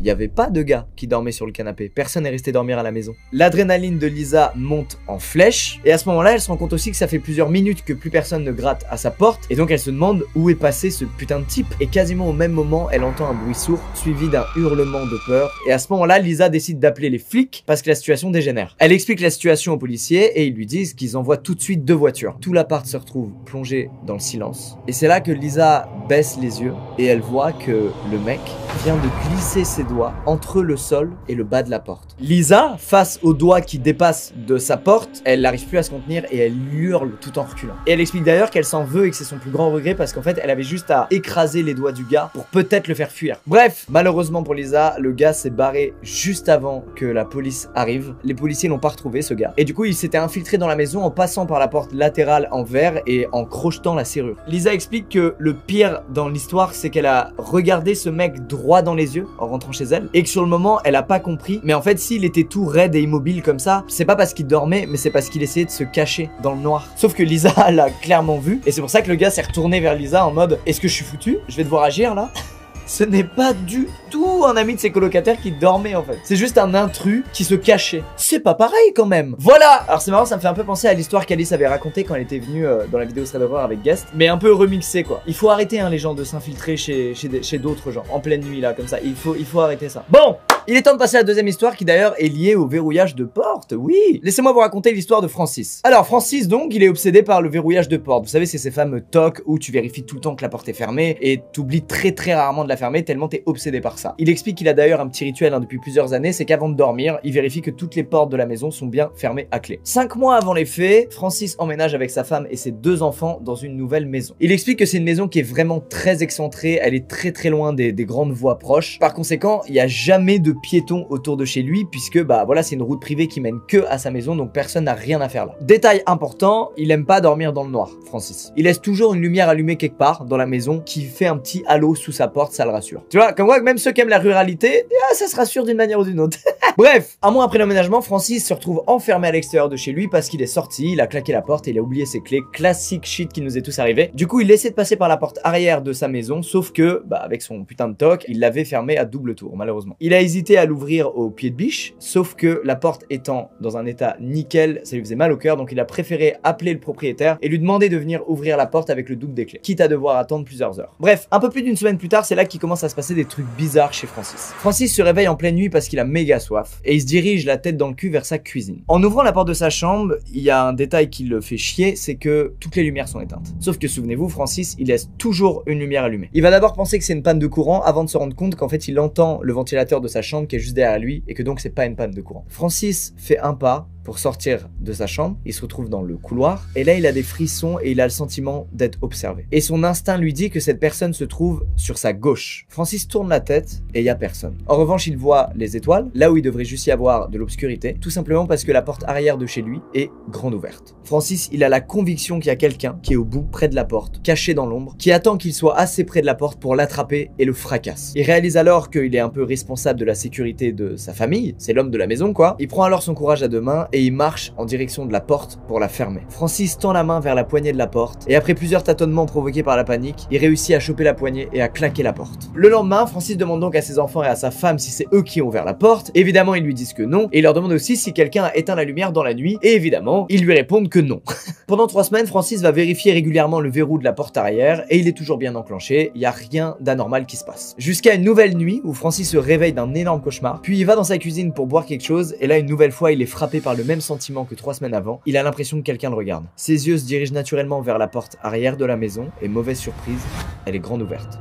Comme 3 semaines avant, Francis décide de s'élancer vers la porte pour la fermer, sauf que cette fois, il est convaincu qu'elle s'est pas ouverte toute seule. Il va finir par s'endormir de nouveau, pour se réveiller 2 heures plus tard, parce que c'est le matin et qu'il doit aller au travail. Et après s'être levé et avoir pris la direction de la chambre de ses enfants pour les réveiller, ses yeux se tournent naturellement vers la porte arrière, et une fois de plus, elle est ouverte. Et il constate qu'à l'extrémité de la porte, il y a des rayures et des plis. Et là, Francis se dit, bon, il faut que j'arrête de prendre ça à la légère, on va se poser et on va réfléchir à ce sujet. Tout d'abord, il se demande si le jour où il s'est retrouvé enfermé en dehors de chez lui, il a bien vu la porte, en fait. Il remet tout simplement en cause les rayures et les plis qui sont apparus entre temps. Peut-être qu'en fait ils étaient là dès le début et qu'il les avait juste pas vus. Mais il va quand même faire quelque chose avec cette porte, donc il voulait au début mettre des nouveaux verrous. Sauf que ne trouvant pas sa perceuse, il s'est rabattu sur des clochettes qu'il a attachées à la poignée de la porte du côté intérieur, du côté de chez lui. Bref, ça va arriver une dernière fois avant qu'il change définitivement les serrures. Cette nuit-là, Francis se couche tôt, il se réveille aux alentours de 3 heures, il va vérifier la porte parce qu'il a une obsession maintenant avec cette porte, à juste titre. Et cette fois, bonne surprise, la porte est fermée. Il retourne se coucher et cette fois il fait un cauchemar horrible dans lequel il entend les clochettes de Noël qu'il a mis à la poignée. Alors il se lève et en s'approchant de la porte, il tombe sur une petite fille de dos. Étant donné qu'il est dans un cauchemar, il a étrangement pas peur du tout de cette petite fille. Il lui demande son nom, sauf que la petite répond « Quelqu'un arrive ». Quelqu'un arrive, quelqu'un arrive, et elle va crescendo comme ça, crier de plus en plus fort, quelqu'un arrive, jusqu'à se retourner, la mâchoire sur la poitrine, la bouche anormalement large, en criant, quelqu'un est ici. Francis se réveille en sueur, il se lève, et bien évidemment, la lumière de la cuisine est éteinte, et la porte arrière est grande ouverte. Une nouvelle fois, Francis ferme la porte, et il constate que les clochettes ne sont plus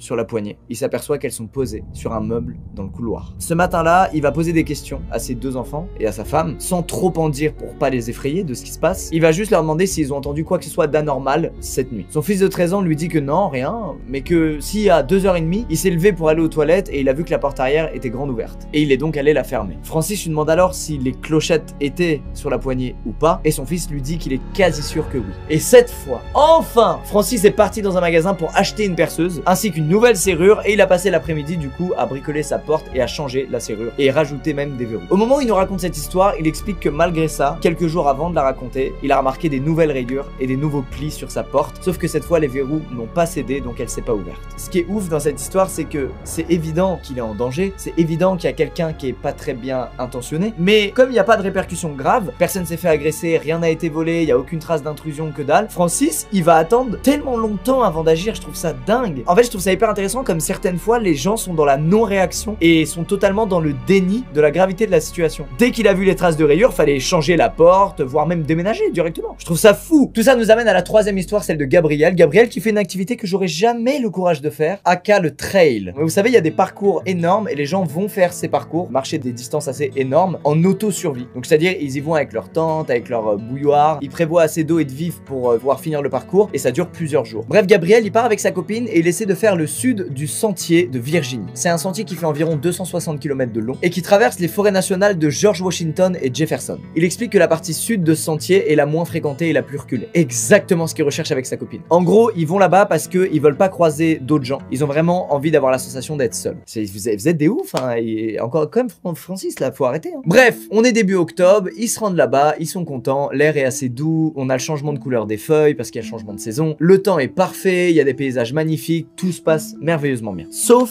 les 2 dernières nuits. Sur ce sentier, t'es censé camper soit sur le sentier, soit dans un refuge désigné. Donc tous les X kilomètres, il y a une sorte de refuge qui est un point de ralliement des gens qui font ces parcours dans lequel tu peux te poser. Mais comme dit, Gabriel et sa copine, ils ont pas envie de croiser d'autres gens, ils ont pas envie en plein milieu de la nuit que quelqu'un vienne leur demander leur bouilloire ou des conneries. Ils veulent vraiment être en autonomie totale, donc ils vont trouver leur propre petit coin en hors-piste. Ça sent l'embrouille. Au milieu d'une petite clairière se trouve l'endroit parfait pour Gabriel et sa copine, endroit dans lequel ils décident d'installer leur camp. Ils montent leur tente, et puis ils se glissent dans leur sac de couchage et se dirigent vers une belle nuit de sommeil. Sauf que, vers 2h du matin, la porte arrière de la maison de Gabriel est ouverte. Pas du tout. Vers 2h du matin, Gabriel est réveillé par sa copine qui lui dit « Prends ton arme, il y a quelqu'un dehors qui marche autour de notre tente. » C'est bon pour vous cette phrase? Gabriel explique que lors de ses randonnées, il emmène tout le temps un M1911 avec lui, qui est un pistolet. Il explique qu'on sait jamais trop sur quoi on va tomber et que donc il a l'habitude d'emmener un flingue avec lui, quoi. Bref, il a sorti le flingue de son sac avant de s'asseoir et d'écouter soigneusement tout ce qui pouvait se passer autour de la tente. Pendant plusieurs minutes, aucun bruit spécifique, avant qu'il entende des bruits de pas sur des brindilles. D'après le bruit des pas, il explique que selon lui, c'est un bipède qui marche. Gabriel prend sa lampe de poche et sort de la tente. Il se décide alors à inonder de lumière la zone d'où provenaient les pas. Gabriel pense avoir vu quelqu'un bouger derrière un arbre. Il se met alors à lui crier dessus en lui disant de se casser. N'ayant pas de réponse, Gabriel continue d'éclairer l'endroit d'où provenaient les pas, tout en pointant avec son arme et en avançant là-bas. En s'approchant de la zone, il entend de nouveau des bruits de pas qui cette fois proviennent de sa droite. Il a donc 2 solutions, soit il décide de pourchasser la personne qui était là, soit il retourne dans la tente dans laquelle se trouve toujours sa copine probablement terrorisée et monte la garde jusqu'à la fin de la nuit. Gabriel va évidemment choisir cette 2e solution. Le lendemain matin, après avoir très peu dormi, Gabriel veut donc essayer de savoir s'il y avait vraiment quelqu'un qui était là. Il retourne donc à l'endroit d'où provenaient les bruits et il tombe sur des traces de bottes. Il précise d'ailleurs qu'il a pas dit à sa copine qu'il était tombé sur des empreintes de bottes parce qu'il voulait pas qu'elle flippe. Le classico, non mais je te l'ai pas dit pour te protéger, mais il faut lui dire. Vous êtes 2 à vivre cette situation, voyons. À ce stade de la randonnée, il reste à Gabriel et sa copine environ 2 jours de marche avant d'arriver au bout du parcours. Bien entendu, suite à cet événement, ils vont marcher beaucoup plus vite la journée pour couvrir le plus de terrain possible. Mais c'est quand même pas des surhommes, ils vont pas réussir à faire 2 jours de randonnée en 1 jour et donc ils vont devoir passer une nouvelle et dernière nuit dans la forêt. Gabriel explique qu'il a trouvé un endroit près d'une falaise, dans un petit surplomb, dans lequel il serait cool de monter leur tente puisque du coup les gens ne pourraient venir que de devant eux et pas de 360 degrés autour d'eux. Bref, ils ont installé le camp dans ce petit surplomb, ils ont préparé leur nourriture, et ils sont glissés dans leur sac de couchage dans la tente. Après quelques minutes, sa copine s'est endormie et lui il est resté éveillé pendant quelques heures en écoutant les bruits des bois aux alentours et en essayant de voir si quelqu'un allait de nouveau venir autour de leur camp. Au bout d'un moment, Gabriel étant exténué vu qu'il a déjà très peu peu dormi la nuit d'avant, il s'endort. Il va se réveiller plus tard dans la nuit à cause de ce qui semble être quelqu'un, une nouvelle fois, de l'autre côté de la paroi de la tente, qui fouille dans leurs affaires. Gabriel chope son arme et grâce à ce qui reste de leur feu de la veille, à savoir des petites braises, il arrive à voir la silhouette de la personne, qui est vraiment à 1 mètre de la tente. Il décide alors de lui hurler dessus en lui disant « On est armé, dégagez !» Et il voit alors les silhouettes lâcher les affaires et partir en courant. Gabriel sort de la tente avec l'arme en joue, prêt à tirer si jamais quelqu'un se montre menaçant. C'est un putain de cow-boy, Gabriel, qu'on soit d'accord. Et malheureusement, il constate que leurs affaires sont éparpillées absolument partout sur le camp. Les gars qui étaient là ont tout fouillé. Gabriel prend la direction des gens qui ont pris la fuite, ce qui l'amène près d'un petit ruisseau, et au loin, près de ce petit ruisseau, il voit une lumière scintiller. Une lumière qui ressemble à tout simplement une lanterne qui clignote. Et après quelques secondes, il voit 3 autres lumières qui clignotent. C'est là qu'il comprend que la personne en face n'est pas une personne, c'est un groupe de personnes, et il décide alors de revenir en courant au campement et de dire à sa copine de tout remballer aussi vite qu'elle le peut, parce qu'il doit vite se casser de là. Mon gars, croyez-moi, pour réussir à faire tes affaires, à te lever et à décider de marcher alors qu'il fait une nuit noire, que t'es en pleine forêt et que tu sais qu'il y a 4 personnes pas loin de ton campement, faut avoir des méga balls. Moi, dans ces situations-là, je fusionne avec le sac de couchage, je disparais de la surface de la terre. Bref, ils se lèvent et ils se remettent à marcher pour finir le parcours et ne plus jamais entendre parler de ces trous du cul qui rôdent autour de leur campement. Cette fois, pendant qu'il marche, Gabriel entend des voix au loin. Toutes les 10 secondes, il regarde derrière lui pour être sûr qu'ils sont pas suivis. Bref, il fait plusieurs heures de marche dans la terreur et dans l'angoisse la plus totale. Après un bon moment passé à marcher, Gabriel entend un gros bruit qui vient derrière eux. Et il voit quelqu'un qui est sorti des bois. Il fait encore nuit à ce moment-là, c'est tout juste l'aube. Et le gars reste immobile là, debout, à quelques dizaines de mètres d'eux. Et les fixe pendant quelques secondes avant de se retourner et d'aller de nouveau dans les bois. À partir de là, Gabriel et sa copine accélèrent fortement le pas. On veut finir ce parcours et ne plus entendre parler de ces gens. Et ils arrivent finalement à atteindre la fin du sentier et l'endroit où sa copine avait garé sa voiture au début du parcours, et ils ont pu sortir des bois de Virginie sans recroiser la route de ces personnes-là qui ont pillé leurs affaires. Bref, il ne sait pas qui c'était, il ne sait pas ce qu'il voulait, et il explique malheureusement que, à notre plus grande tristesse, il ne retournera pas là-bas pour obtenir des réponses.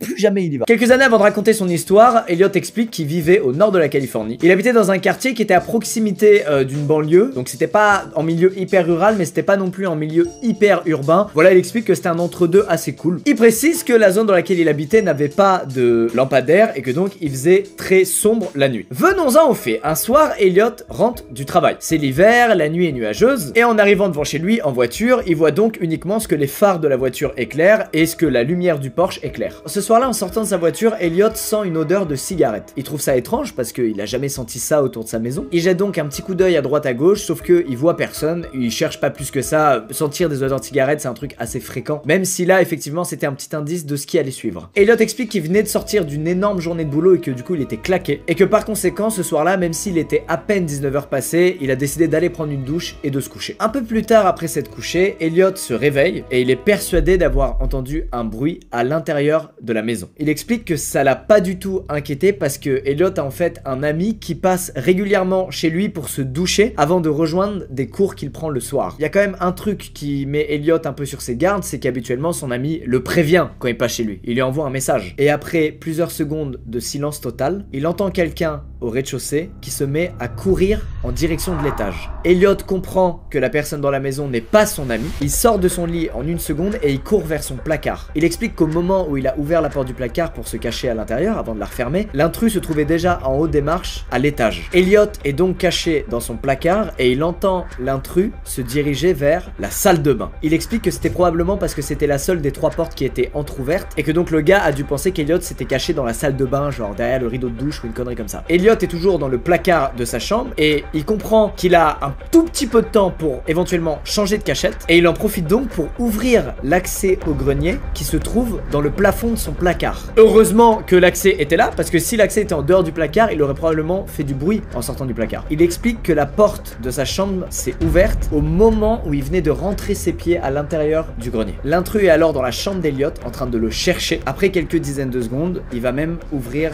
le placard. Placard dans lequel, je le rappelle, se trouve l'accès au grenier. Grenier dans lequel se trouve Elliot. Elliot, il est à peu près à 1 mètre de l'accès au grenier et du coup, il peut voir vaguement l'intrus. Il s'agit apparemment d'une personne qui porte un jean bleu sale et des bottes de travail complètement usées. Après plusieurs secondes à fouiller dans le placard, l'intrus conclut qu'Elliot n'est pas là et donc repart. Et après être reparti, Elliot entend un gros cri de colère et de frustration venant de l'intrus. Il explique d'ailleurs que ça lui a foutu la méga trouille parce qu'il a compris définitivement que ce mec était en train de le chercher et qu'il était très en colère de pas l'avoir trouvé. Bref, après ça, l'homme qui est dans la maison retourne au rez-de-chaussée et là, Elliot entend toutes sortes de bruits, d'étagères qui tombent, d'assiettes qui se cassent. Bref, le gars est en train de démolir le rez-de-chaussée d'Elliot. Et c'est à ce moment-là qu'Elliot réalise qu'il est un peu baisé parce que quand il est parti se cacher dans le placard, il a pas eu le réflexe de prendre son téléphone qui est malheureusement toujours sur sa table de nuit. Et clairement, il a pas envie de prendre le risque de descendre du grenier pour aller prendre son téléphone et de risquer de faire du bruit, ce qui va attirer le gars qui est toujours au rez-de-chaussée dans la chambre. Il décide donc d'attendre, accroupi dans le grenier et d'être patient malgré les bruits de fracas qui viennent du rez-de-chaussée de chez lui. Et à partir du moment où les bruits vont cesser, Elliot décide de compter jusqu'à 1000. Il fait ça pour se laisser une marge de sécurité et pour être sûr que le gars est bel et bien parti avant de descendre du grenier et d'appeler la police. En descendant du grenier, le premier truc qu'Elliot voit, c'est son lit qui est complètement renversé. Ne vous cachez donc jamais sous votre lit, c'est évident. Il remarque aussi que son portable n'est plus sur sa table de chevet et il ne le trouve plus. Heureusement pour lui, sur un meuble de sa chambre, il y a un téléphone fixe. Ce que d'ailleurs moi je n'ai pas chez moi. Moi le gars prend mon tel, je suis baisé. C'est fini. Elliot appelle donc la police grâce à sa ligne fixe et il attend dans sa chambre jusqu'à l'arrivée des policiers, jusqu'à ce qu'ils les entendent crier en bas. En descendant, pas de surprise, son appart est retourné. Et le seul truc qui a disparu, c'est un couteau de son bloc de couteau de cuisine. Ce qui donne des frissons à Elliot puisqu'il comprend que le gars avait pris un couteau pour se défendre lorsqu'il le cherchait. La police a donc découvert que la porte latérale de la maison d'Elliot avait été forcée à base de pieds de biche et que c'était comme ça que l'intrus s'était infiltré chez lui. Ils ont aussi trouvé le long de la clôture d'Elliot des mégots et un stylo vidé. La police a expliqué à Elliot que les gens qui fument de la méthamphétamine se servent souvent de tubes de stylo vides. Et c'est là qu'Elliot se rappelle que quand il est rentré chez lui, il a senti une odeur de cigarette. Ce qui veut dire qu'en fait, au moment où il est arrivé chez lui, il a pas fait gaffe mais il y avait déjà quelqu'un qui était là autour de chez lui en train de fumer une clope. Bref, la conclusion de ça c'est quoi? C'est qu'Elliot, il a quand même dormi chez lui ce soir-là après avoir mis une étagère devant la porte enfoncée. Le lendemain, il a appelé différentes personnes pour bien évidemment réparer sa porte et aussi installer des spots qui s'allument automatiquement tout autour de sa maison. Il a vécu encore 3 ans dans cette maison avant d'emménager ailleurs et il a jamais eu d'autres incidents. Par contre, il explique qu'il a pris une autre précaution maintenant, c'est que il explique qu'il s'était entraîné à sortir de son lit le plus vite possible et à rejoindre le grenier en faisant le moins de bruit possible. Ça l'a quand même un peu trauma et il a bien badé à cause de ça et on comprend totalement.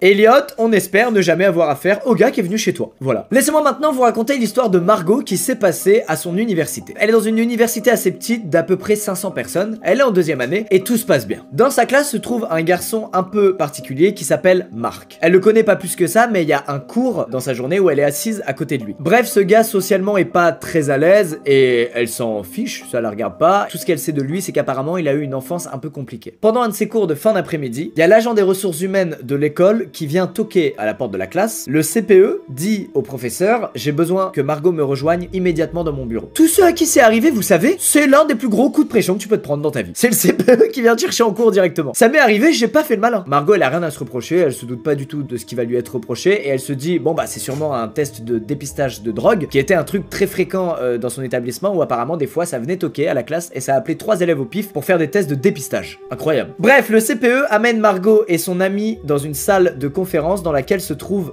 2 policiers. En entrant dans la pièce, Margot sent qu'il se passe quelque chose de grave parce que le policier verrouille à clé la porte et le 2e policier bloque la fenêtre. Et en vrai, c'est des situations où même si t'as rien à te reprocher, tu te dis waouh, là il y a des policiers devant moi, ils veulent me poser des questions, enfin ça te met vraiment un maximum de pression, même si t'as rien à te reprocher. Le CPE demande alors à Margot si elle a entendu quelque chose aujourd'hui. Margot a aucune idée de quoi parle la CPE et elle lui dit: entendu quelque chose à propos de quoi? Vous parlez de quoi? La CPE lui explique qu'il y a des menaces qui ont été proférées contre l'école et que le nom de Margot est apparu dans une conversation. Margot comprend rien du tout à ce qui se passe, elle comprend pas pourquoi il y a eu son nom dans une conversation et elle comprend pas qui a pu dire qu'elle était au courant de ça d'une manière ou d'une autre. La CPE lui explique alors que Marc a proféré des menaces contre l'école et que lorsqu'ils ont interrogé d'autres personnes, le nom de Margot est ressorti. En gros, il y a des gens qui ont dit à l'école que Margot était sûrement au courant de quelque chose. Elle explique qu'elle est pétrifiée parce qu'elle est dans une situation où il y a 3 personnes qui agissent comme si elle avait fait quelque chose de mal, de grave, alors qu'elle a rien fait du tout. Elle sait vraiment pas de quoi il parle. Bref, Margot se calme et leur explique: écoutez, le seul cours dans lequel je suis avec lui, c'est un cours qui a lieu de 15h à 16h. D'ailleurs, aujourd'hui, il était pas là et habituellement, quand il est là, la seule raison pour laquelle on parle, c'est qu'on on a des exercices à faire ensemble, mais c'est tout quoi. On parle pas de nos vies, on n'est pas amis ou quoi que ce soit. Le CPE lui demande donc si elle est vraiment sûre de ce qu'elle avance et si elle est pas en train de mentir. Margot dit bah non, vraiment c'est la vérité. Et au final, il la laisse partir. Évidemment, en retournant en classe, tout le monde lui a posé des tas de questions sur ce qui venait de se passer et elle a juste ignoré tout ça. Le soir, en rentrant chez elle, sur Facebook, elle voit que l'école a posté un message. Parents et élèves de, insérer le nom de l'école, 2 élèves ont signalé qu'un autre élève avait menacé notre école. Nous avons géré la situation et il n'y a rien à craindre. Bien entendu, le message était probablement plus long et plus précis, mais comme il a été supprimé, c'est tout ce dont elle se souvient. Au repas du soir, Margot raconte à ses parents ce qui s'est passé parce que, bah, ça les concerne un peu quand même, et ils ont tout de suite voulu plus d'informations. Sauf qu'à ce moment-là, Margot, elle en sait pas plus. Vraiment, elle a eu aucune réponse, ils lui ont rien dit, elle sait pas du tout ce qui se passe. Et c'est que le lendemain qu'elle va obtenir les réponses à toutes ces questions. Le lendemain, Margot apprend que le plan de Marc, c'était de tuer des élèves.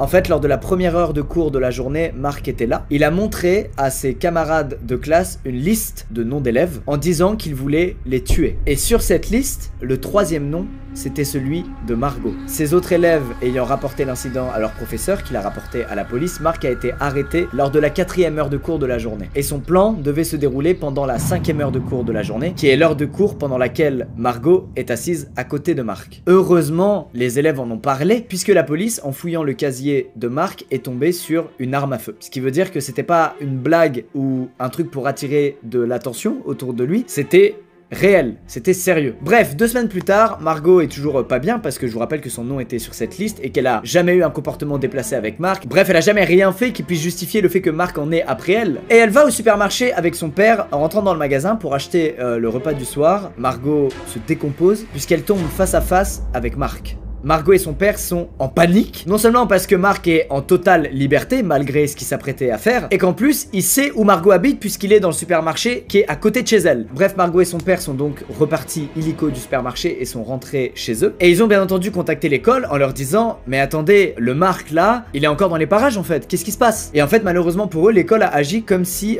ils surréagissaient par rapport à la situation. L'école leur a dit « Mais attendez, cette histoire a été réglée, tout est sous contrôle, on a fait tout ce qu'il fallait, vous paniquez pour rien, faites-nous confiance. » En gros, selon l'école, Margot n'a jamais vraiment été en danger. Alors que clairement, elle l'a plus qu'été. Margot explique qu'au moment où elle raconte cette histoire, elle a plus d'angoisse parce que Marc est en prison pour avoir apparemment assassiné sa mère. Il l'aurait poussée dans des escaliers et elle aurait été retrouvée morte dans un sac mortuaire. Margot est donc rassurée parce qu'il a été condamné pour homicide volontaire, donc il a pris beaucoup d'années. Elle ne redoute donc plus qu'un jour il se pointe à l'école ou qu'un jour il se pointe devant chez elle ou au supermarché dans le but de lui faire du mal, voire de l'assassiner.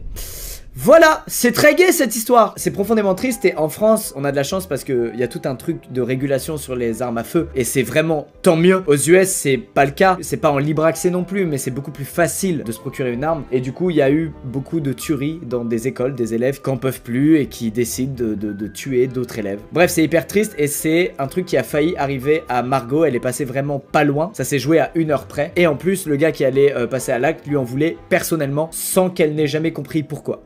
Horrible. On arrive donc à la dernière histoire, l'histoire de Maeva. Alors Maeva, pour qu'on comprenne bien la suite des événements, elle nous a fait un schéma de son appart. L'investissement de Maeva quand elle raconte un truc, c'est incroyable. Et le truc important à retenir sur ce schéma, c'est que les balcons ne sont pas séparés par des parois, elles sont séparées par un petit mur que tu peux enjamber et qui en plus ne couvre pas toute la largeur du balcon. Il est donc très simple pour quelqu'un de se rendre sur le balcon de l'autre. Vous sentez les problèmes arriver. Maeva explique que l'année dernière, après avoir passé 1 an nickel dans son nouvel appart, elle a un nouveau voisin. Pour le reste de cette histoire, elle va l'appeler Sam. Maeva raconte sa première rencontre avec ce nouveau voisin et ça s'est passé sur le parking de l'immeuble. Il était en train de décharger les courses de son énorme camion. Maeva se gare à côté du camion, elle voit ce gars avec ce qui a l'air d'être sa copine et en sortant de la voiture d'un coup, elle constate que les deux ne parlent plus. Elle leur fait un signe de la tête pour leur dire bonjour, puis elle rejoint l'ascenseur pour aller dans son appart. Mais pendant qu'elle attend l'ascenseur, le gars se rue vers elle, fait tomber la moitié des courses qu'il avait dans ses bras et lui demande de l'attendre. Maeva se retrouve donc avec son nouveau voisin et la copine de son nouveau voisin dans l'ascenseur. La petite amie de ce nouveau voisin baisse la tête et ni ne regarde Maeva ni ne lui parle. En revanche, son nouveau voisin, lui, il est extrêmement bavard. Dans les 45 secondes qu'il faut pour arriver à l'étage où se trouvent les appartements, il a eu le temps de lui demander si elle aimait l'endroit, d'où elle venait et où elle travaillait. Avec le recul, Maeva trouve que son enthousiasme était un peu étrange, mais elle a pas relevé. Une nuit, environ 3 mois après que Sam soit arrivé là, le petit ami de Maeva l'a rejoint chez elle et ils ont regardé des films sur le canapé. Il était genre 23h30, petite soirée Netflix and chill, tu connais. Et Maeva et son copain commencent à entendre des bruits de claquements. Ils entendent des claques. Maeva et son copain tapent une bonne barre et ils se disent ah bah ils passent du bon temps là-bas, ça fait plaisir. Allez, on augmente le son de notre série. Et puis après un moment, en plus des coups, il y a eu des cris. Maeva n'arrive pas à distinguer ce qu'ils se disent, mais elle sent qu'il y a une embrouille. Son petit ami se rend alors sur la terrasse, se penche sur le balcon de Sam et dit est-ce que tout va bien là-dedans? 1 ou 2 minutes plus tard, la copine de Sam ouvre la porte coulissante du balcon et dit oui tout va bien, désolé pour le bruit, vous en faites pas. Du coup Maeva et son copain ne se sont pas inquiétés plus que ça et ils sont allés se coucher. Bref, cette nuit-là, Maeva se réveille à environ 3 h du matin à cause d'hurlements de plus en plus forts. Mais comme elle était dans les vapes, elle a pas vraiment distingué si c'était un mauvais rêve lié à ce qu'elle avait entendu vers 23h30 ou si il se passait vraiment de nouveau un truc pas cool à côté. Et du coup, elle s'est rendormie. Bref, avance rapide d'environ 2 semaines pendant lesquelles il s'est rien repassé de similaire. C'est une belle journée chaude. Maeva, elle est en robe sur son balcon, elle kiffe la vie quand d'un coup elle sent une tape sur son épaule. Il s'agit bien entendu de Sam, qui est sur le balcon de Maeva et qui lui demande s'ils peuvent parler 1 minute. Il vient donc de pénétrer dans l'appart de Maeva dans un calme grandiloquent et en plus il est entre Maeva et la porte coulissante qui lui permet d'accéder à son appart. Donc Maeva, elle est zob. Sam explique à Maeva que c'est son anniversaire et que comme elle ressemble à une fille qui a l'air de savoir s'amuser, il aimerait qu'elle lui donne un bon plan pour acheter de la weed. Il faut savoir que la weed, là où Maeva habite, c'est légal. Vu le comportement que Sam a eu, de venir sur son balcon en ignorant la frontière, etc., elle lui dit bah écoute mec, franchement, vu que c'est légal, va sur Google, t'auras vraiment toutes les réponses dont t'as besoin. Et alors que Maeva commence à se lever pour rentrer chez elle, Sam lui remet la main sur l'épaule et lui explique qu'il a éraflé sa voiture la nuit dernière parce qu'il conduisait un peu bourré. Quoi? Et il lui dit ça avec un sourire sur le visage, comme s'il était content que ce soit arrivé. Maeva, elle est surprise et choquée de comment il lui dit ça dans un calme incroyable, mais elle est sur la défensive parce qu'il a rien à foutre sur son balcon, et du coup elle lui dit ok, pas grave, on verra ça plus tard, je vais rentrer chez moi. Bref, le lendemain, c'est le jour J de l'événement terrible. On est samedi, il est 23 h, Maeva elle est chez elle, elle est en train de regarder un bon gros film d'action qui est donc relativement bruyant et du coup il lui faut un peu de temps avant de comprendre que il y a des gens qui tapent à sa porte. Elle baisse le son de son film et elle entend les mots suivants: police, ouvrez la porte. Ah d'accord. Pourtant il n'y a pas de Margot là dans l'histoire. Maeva a alors une énorme boule au ventre, je pense comme tout le monde qui entend ces mots de toute manière. Elle vérifie quand même dans l'œil de la porte si c'est bien des policiers qui sont sur le palier. C'est bien des policiers, ils sont 6 et ils ont tous un fusil d'assaut. C'est bon? Ça fait peur de voir des gars avec des armes qui toquent chez toi, même si c'est des policiers, ça fait super peur. Et heureusement le capitaine des policiers qui est sur le palier sent que Maeva elle est pas sereine et il la rassure, il lui dit madame vous avez aucun souci à vous faire, on n'est pas là pour vous du tout. Est-ce que s'il vous plaît vous pouvez nous laisser entrer chez vous? Maeva elle est en PLS total, elle ouvre la porte, les policiers rentrent chez elle et le capitaine des policiers lui demande du coup quelles ont été ses dernières interactions avec Sam. Maeva leur explique qu'elle le connaît à peine, qu'elle l'a vu quelques fois, qu'il a emménagé qu'il y a quelques mois et puis elle leur demande pourquoi ils ont besoin d'être dans son appart. Et le capitaine de la police lui répond tout simplement que Sam est très dangereux et que la nuit précédente il a battu sa copine tellement fort qu'elle s'est retrouvée en soins intensifs. Il lui explique alors qu'ils savent que Sam a un pistolet et qu'il est barricadé chez lui, donc dans l'appartement à côté du sien. Les policiers disent donc à Maeva d'aller dans sa chambre, de verrouiller la porte et d'éteindre les lumières, pendant qu'eux vont procéder à une intervention chez Sam via le balcon de Maeva. Les 30 minutes qui suivent pour Maeva, elles sont horribles. Exactement comme pour Elliot, dans la panique, elle a pas pris son téléphone qui se trouve sur la table de sa cuisine, et du coup elle est dans une chambre, dans le noir, à entendre des policiers crier sur un mec, sans qu'elle ne puisse faire quoi que ce soit, à part attendre. Après 30 minutes, l'intervention des policiers est terminée, et heureusement il n'y a eu aucun coup de feu de tiré. Le capitaine retourne donc voir Maeva dans sa chambre et lui explique que l'intervention est terminée et que Sam a été arrêté. Maeva elle aimerait que l'histoire elle se termine là, sauf que ça se termine pas là. 5 jours plus tard, Maeva rentre du travail et en rentrant dans l'ascenseur, elle voit un homme qui se met à courir pour attraper l'ascenseur avec elle, et cet homme, c'est Sam. Sam lui demande alors pourquoi elle a laissé rentrer les policiers chez elle ce soir-là, et elle lui explique la vérité, qu'elle était pétrifiée, et du coup elle voulait surtout pas passer pour une complice de quoi que ce soit ou avoir d'autres problèmes avec la police. Évidemment, il en veut à Maeva d'avoir fait ça, et il va lui proposer un truc scandaleux, il va lui proposer 3000 $ pour qu'elle témoigne en sa faveur, puisque selon lui, elle le connaît, et elle sait comment il traite vraiment les femmes et à quel point c'est un homme bon. Maeva évidemment elle a pas envie de témoigner pour un mec qui a failli tuer sa copine, elle sait plus trop comment elle s'en est sortie, mais elle s'en est sortie. Elle a dit des trucs qui font qu'au final il lui a foutu la paix. Quelques jours plus tard, on est mercredi soir, on est la veille du procès de Sam. Maeva rentre chez elle après le travail et elle constate que son chat a un comportement un peu bizarre. Il est stressé. Et c'est là qu'elle remarque à travers les rideaux qu'il y a un post-it collé à sa vitre. Et ce post-it, c'est Sam qui l'avait mis là, et dessus il avait marqué son numéro de téléphone et la phrase suivante: je compte sur vous.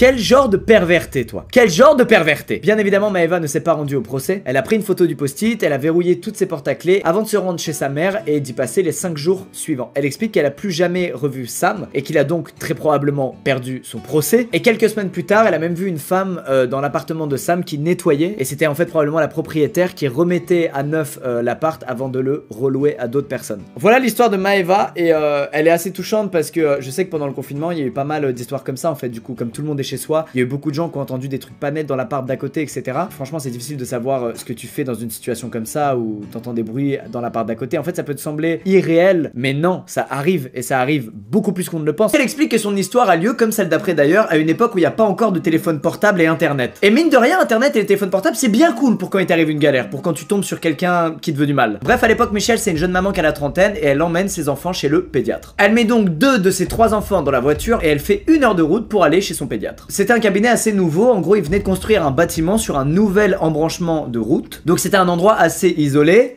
Ça sent pas bon, vous savez. En arrivant sur place, il y a déjà 4 ou 5 voitures sur le parking et Michelle se gare sur la place la plus proche de la porte d'entrée du bâtiment. Elle détache ses 2 enfants de leur siège auto et elle les emmène du coup dans le bâtiment, et puis elle va attendre à peu près 1 heure avant qu'enfin le médecin vienne la chercher. On arrive à la fin de la consultation, Michelle paye, tout se passe très bien et elle retourne à sa voiture. Et c'est là que les emmerdes commencent. Michelle installe ses 2 enfants dans la voiture, elle s'assoit sur le siège du conducteur, elle tourne la clé de la voiture, sauf que la voiture démarre pas. Dans cette situation, soit t'es mécanicien et tu résous le problème toi-même, ce qui n'est pas du tout le cas de Michelle, soit tu sors ton portable et t'appelles un dépanneur, ce qui n'est pas du tout le cas de Michelle non plus, car rappelez-vous, c'était il y a des dizaines d'années et il n'y avait pas de téléphone portable. Elle va donc détacher ses 2 enfants et les reprendre avec elle pour retourner dans le bâtiment et emprunter le téléphone fixe du cabinet. Elle trouve le numéro d'un dépanneur, elle l'appelle, il lui explique qu'il a un truc à finir et qu'il sera pas là avant 1 heure mais qu'il va faire au plus vite. Michelle lui donne l'adresse et puis elle retourne du coup dans sa voiture avec ses 2 enfants. Mais le temps passe et après un petit moment, toutes les lumières du bâtiment du médecin s'éteignent et tous les gens rejoignent leur voiture et quittent le parking. À tel point que la voiture de Michelle se retrouve à être la dernière voiture garée sur ce parking. Pour passer le temps, elle essaye de trouver des petites activités dans la voiture, elle essaie de donner des collations à ses enfants, elle veille à ce qu'ils aient pas trop chaud, etc. Bref, une maman modèle. Et bonne nouvelle, le dépanneur arrive beaucoup plus tôt que prévu, puisqu'après 40 minutes à peine après le coup de fil, une camionnette arrive sur le parking et un homme descend de la voiture souriant à Michelle et soulève le capot. Elle va pouvoir rejoindre son domicile avec ses enfants, bref, elle est refaite. Mais Michelle attend le moment où enfin le dépanneur va lui dire essayez de démarrer, mais ce moment n'arrive pas. Le gars est là, la tête dans son capot depuis plusieurs minutes et il dit rien. À plusieurs reprises, le dépanneur propose à Michelle de venir voir ce qu'il est en train de faire sous le capot pour qu'elle comprenne quel était le problème et qu'elle puisse régler ça elle-même la prochaine fois que ça lui arrive. Proposition que Michelle refuse en souriant, en expliquant moi je suis pas mécanicien, je vais rien comprendre, si ça me réarrive bah je rappellerai de nouveau un dépanneur. Après un moment, Michelle elle réalise que le gars il a l'air frustré du fait qu'elle ne veuille pas sortir de la voiture pour aller voir ce qu'il fait sous le capot. Et c'est à peu près à ce moment-là qu'un pick-up débarque sur le parking et se gare proche de la voiture de Michelle. Et d'un coup, le gentil mec qui réparait la voiture de Michelle ferme brusquement le capot, court vers sa camionnette, la démarre et se casse. Michelle elle est confuse et elle est un peu angoissée, elle comprend pas trop ce qui vient de se passer. Pourquoi le dépanneur d'un coup l'abandonne, elle avec ses 2 enfants seule sur un parking alors qu'il fait nuit? Le conducteur du pick-up ouvre sa portière, descend et s'approche de la voiture de Michelle. Et la première chose qu'il va faire c'est s'excuser de son retard avant de pointer du doigt la route et de lui demander qui était l'homme qui venait de partir si soudainement. Michelle elle a une réaction marrante à ce moment-là, c'est elle est pas du tout dans le stress, elle est soulagée. Elle lui sourit et elle lui dit ah bah je croyais que c'était vous. Haha. Comment ça haha Michelle? Comment ça? L'homme qui est en face de Michelle, c'est le vrai dépanneur. Mais aucun des deux réalise la gravité de la chose à ce moment précis. Le vrai dépanneur va donc lever le capot de la voiture de Michelle et commencer à inspecter le problème. Quelques secondes plus tard, Michelle est tournée vers sa banquette arrière puisqu'elle est en train de s'occuper de ses enfants et le dépanneur se présente à sa fenêtre avec un objet dans sa main,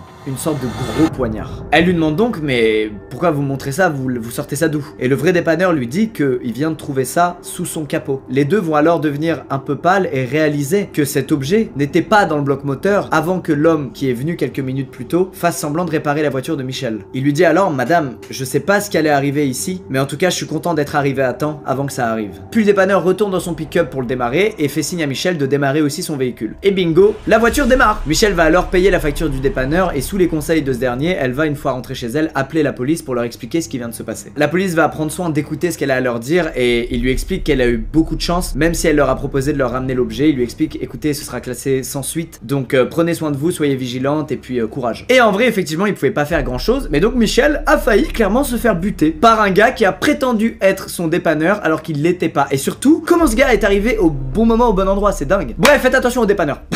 passons à l'histoire de Kenza, histoire qu'elle a appelée Crazy Ron. Cette histoire a eu lieu quand elle était enfant, elle avait 7 ans et c'était avant même l'arrivée d'internet. Kenza et sa mère venaient d'emménager dans une grande maison blanche en face d'une garderie. Elle explique que c'était la plus belle des maisons dans laquelle elle et sa mère avaient pu vivre, étant donné que sa mère avait toujours du mal à boucler les fins de mois et que son père poursuivait ses rêves d'artiste et versait une pension, mais une pension modeste parce qu'il avait très peu de moyens. À l'époque, Kenza elle est hyper contente parce qu'elle a tout le rez-de-chaussée de la maison pour elle. Sa mère, elle, a tout l'étage du dessus et Kenza elle est contente parce qu'elle habite vraiment en face de la garderie. Ce qui nous intéresse, c'est le voisin de gauche de Kenza, un monsieur qui s'appelle Ron. Ron, c'est un homme qui a la quarantaine, à savoir 10 ans de plus que la maman de Kenza. Bref, comment Kenza et sa mère ont rencontré Ron pour la première fois? Eh ben, un après-midi, après le retour de Kenza de la garderie, il est apparu dans la cour de leur maison. Et immédiatement, la mère de Kenza le trouve chelou. Ron avait l'air beaucoup trop content de vivre à côté d'une mère célibataire qui vit avec sa fille et qui est dans le besoin financièrement. Plus tard, la maman de Kenza expliquera même qu'elle pensait que Ron avait eu un coup de cœur sur elle et qu'en fait, il la séduisait quoi. Bref, Ron fait donc son apparition dans la cour de la maison et il vient pour offrir un cadeau à la maman de Kenza, un cadeau qui est un vieux médaillon. Avec à l'intérieur, une photo de Kenza. Ce médaillon il ressemble fortement à une antiquité et c'est plutôt logique puisque Ron il est antiquaire. La photo en revanche est très troublante puisqu'il s'agit d'une photo de Kenza qui n'a ni été prise par sa mère ni par elle-même. Ce qui veut donc dire que Ron a pris en photo Kenza avec à l'époque un 35 mm, il n'y avait pas d'appareil numérique, avant d'en mettre une dans ce fameux médaillon qu'il offre à la maman de Kenza. C'est creepy, il n'y a rien de normal, ok? La mère de Kenza dans un premier temps refuse fermement le cadeau en expliquant « Attends mec, t'as pris des photos de ma fille à son insu pendant qu'elle jouait dans la cour, ça dégage !» Sauf que Ron d'un coup devient extrêmement triste et il semble inconsolable. Du coup la maman de Kenza elle culpabilise et au final elle accepte le médaillon, à contre-cœur bien entendu, mais elle l'accepte. Quelques semaines plus tard, Ron fait de nouveau son apparition dans la cour, il sonne au portail de Kenza et de sa maman et cette fois il vient leur offrir une chaîne stéréo et apparemment il leur offre un des modèles les plus chers qui existent. Comme pour la première fois, la maman de Kenza refuse le cadeau. Mais Ron la supplie d'accepter le cadeau et après plusieurs minutes de discussion, elle cède. Quelques jours plus tard, Ron sonne de nouveau chez elle et cette fois il vient leur offrir un appareil photo. Un appareil photo professionnel. Serait-ce l'appareil avec lequel il a pris des photos de Kenza?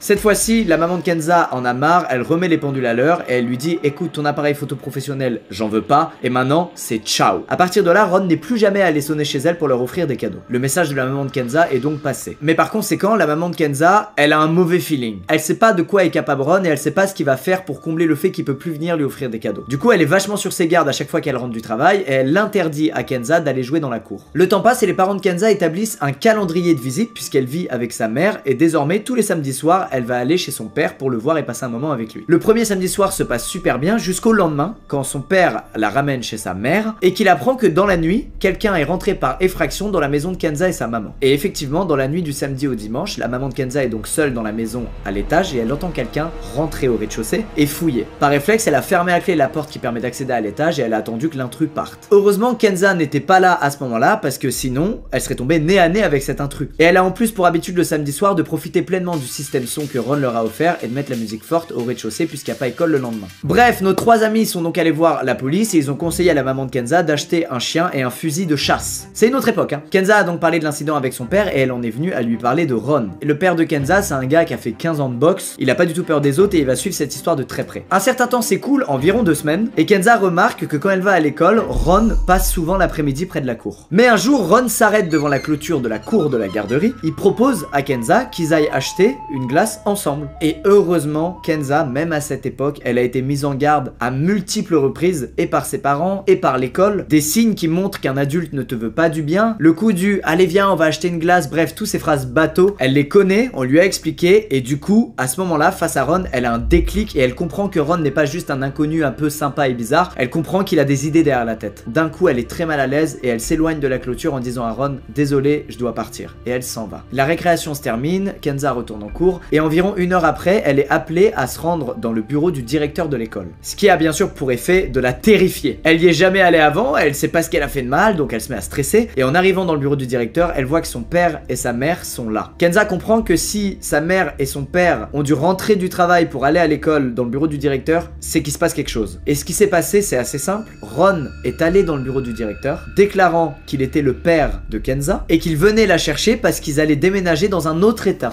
Rien que ça. Et ce qui a fait foirer le plan de Ron, c'est que le papa de Kenza était très pote avec un autre artiste qui se trouvait être le petit ami de la professeure d'école de Kenza. Donc la professeure savait à quoi ressemblait le vrai père de Kenza. Ils ont donc fait attendre Ron en lui disant ok, Kenza va venir, elle range ses affaires, elle dit au revoir à ses camarades. Sauf qu'en fait ils ont appelé la police et c'est pas Kenza qui est arrivé dans le bureau, c'est les flics. Au moment où Kenza est dans le bureau avec ses parents, Ron a déjà été embarqué du coup par la police. Malgré tout, le père de Kenza veut prendre zéro risque et donc Kenza va aller vivre chez son père pendant plusieurs semaines au cas où Ron ne serait pas encore derrière les barreaux. Le fin mot de l'histoire, c'est qu'apparemment Ron vivait avec sa mère qui est décédée quelques mois avant ces événements et donc il s'est retrouvé seul dans cette maison. Il a grandi dans un climat pas du tout sain et il avait apparemment un retard de croissance psychosexuelle. Bref, il comptait kidnapper Kenza et partir, on ne sait pas où, mais partir avec elle et abandonner cette maison derrière lui. Le plus flippant dans cette histoire, c'est qu'en fait, Kenza et sa maman s'étaient trompés, sa mère n'était pas du tout la cible de Ron. Ron voulait simplement avoir des bons liens avec la maman de Kenza pour pouvoir la duper plus facilement et accéder à Kenza. C'était juste un moyen de contourner ce qui l'empêchait d'atteindre Kenza. Voilà, donc il est rien arrivé à Kenza, mais à l'époque c'était un truc qui était assez fréquent en fait, les kidnappings, beaucoup plus que maintenant, il y avait beaucoup moins de moyens, la loi encadrait beaucoup moins ça, c'était beaucoup plus dur de trouver des preuves, etc. Bref, on est quand même à une époque cool où tout ça, ça a bien avancé, alors il y a plein de gars qui s'en sortent et qui restent impunis, mais on n'est pas non plus au stade où on était dans les années 80 où c'était vraiment chaud quoi. Si vous avez des petits frères, des petites nièces, des petits neveux, bref des jeunes dans votre famille, n'hésitez pas à leur rappeler, quand un adulte te propose des bonbons, ça dégage, quand il veut que tu montes dans sa voiture, ça dégage. J'en avais parlé dans une vidéo anecdote, mais moi ça m'a vraiment sauvé la vie que ma mère elle me parle de ça quand j'étais plus jeune, j'ai vraiment failli être kidnappé quoi. Il y a un gars qui avait ouvert sa portière et qui m'avait dit salut mon petit, viens, j'ai plein de bonbons dans la voiture, monte dans la voiture. Ça m'est arrivé quoi. Bref, dernière histoire, celle de Sacha. Son histoire est beaucoup plus courte, rassurez-vous, mais elle est horrible. Voilà, c'est arrivé 15 ans avant qu'il la raconte, à une époque où il vivait dans un immeuble au rez-de-chaussée. Sacha avait 15 ans à ce moment-là, et à l'inverse de Kenza, il vivait non pas avec sa mère, mais avec son père. Et du coup, il allait un week-end sur deux chez sa maman. Ce jour-là, il est minuit 30, la maman de Sacha dort dans sa chambre, lui, il est dans le salon devant la télé, et dans le salon, il y a deux fenêtres qui donnent sur la route qui se trouve à quelques mètres de la maison. Sacha, il est dans son meilleur pyjama, il est posé devant la télé, et du coin de l'œil, il voit qu'il y a un mouvement dans l'une des deux fenêtres. Il regarde alors à travers cette fenêtre, et ce qu'il voit,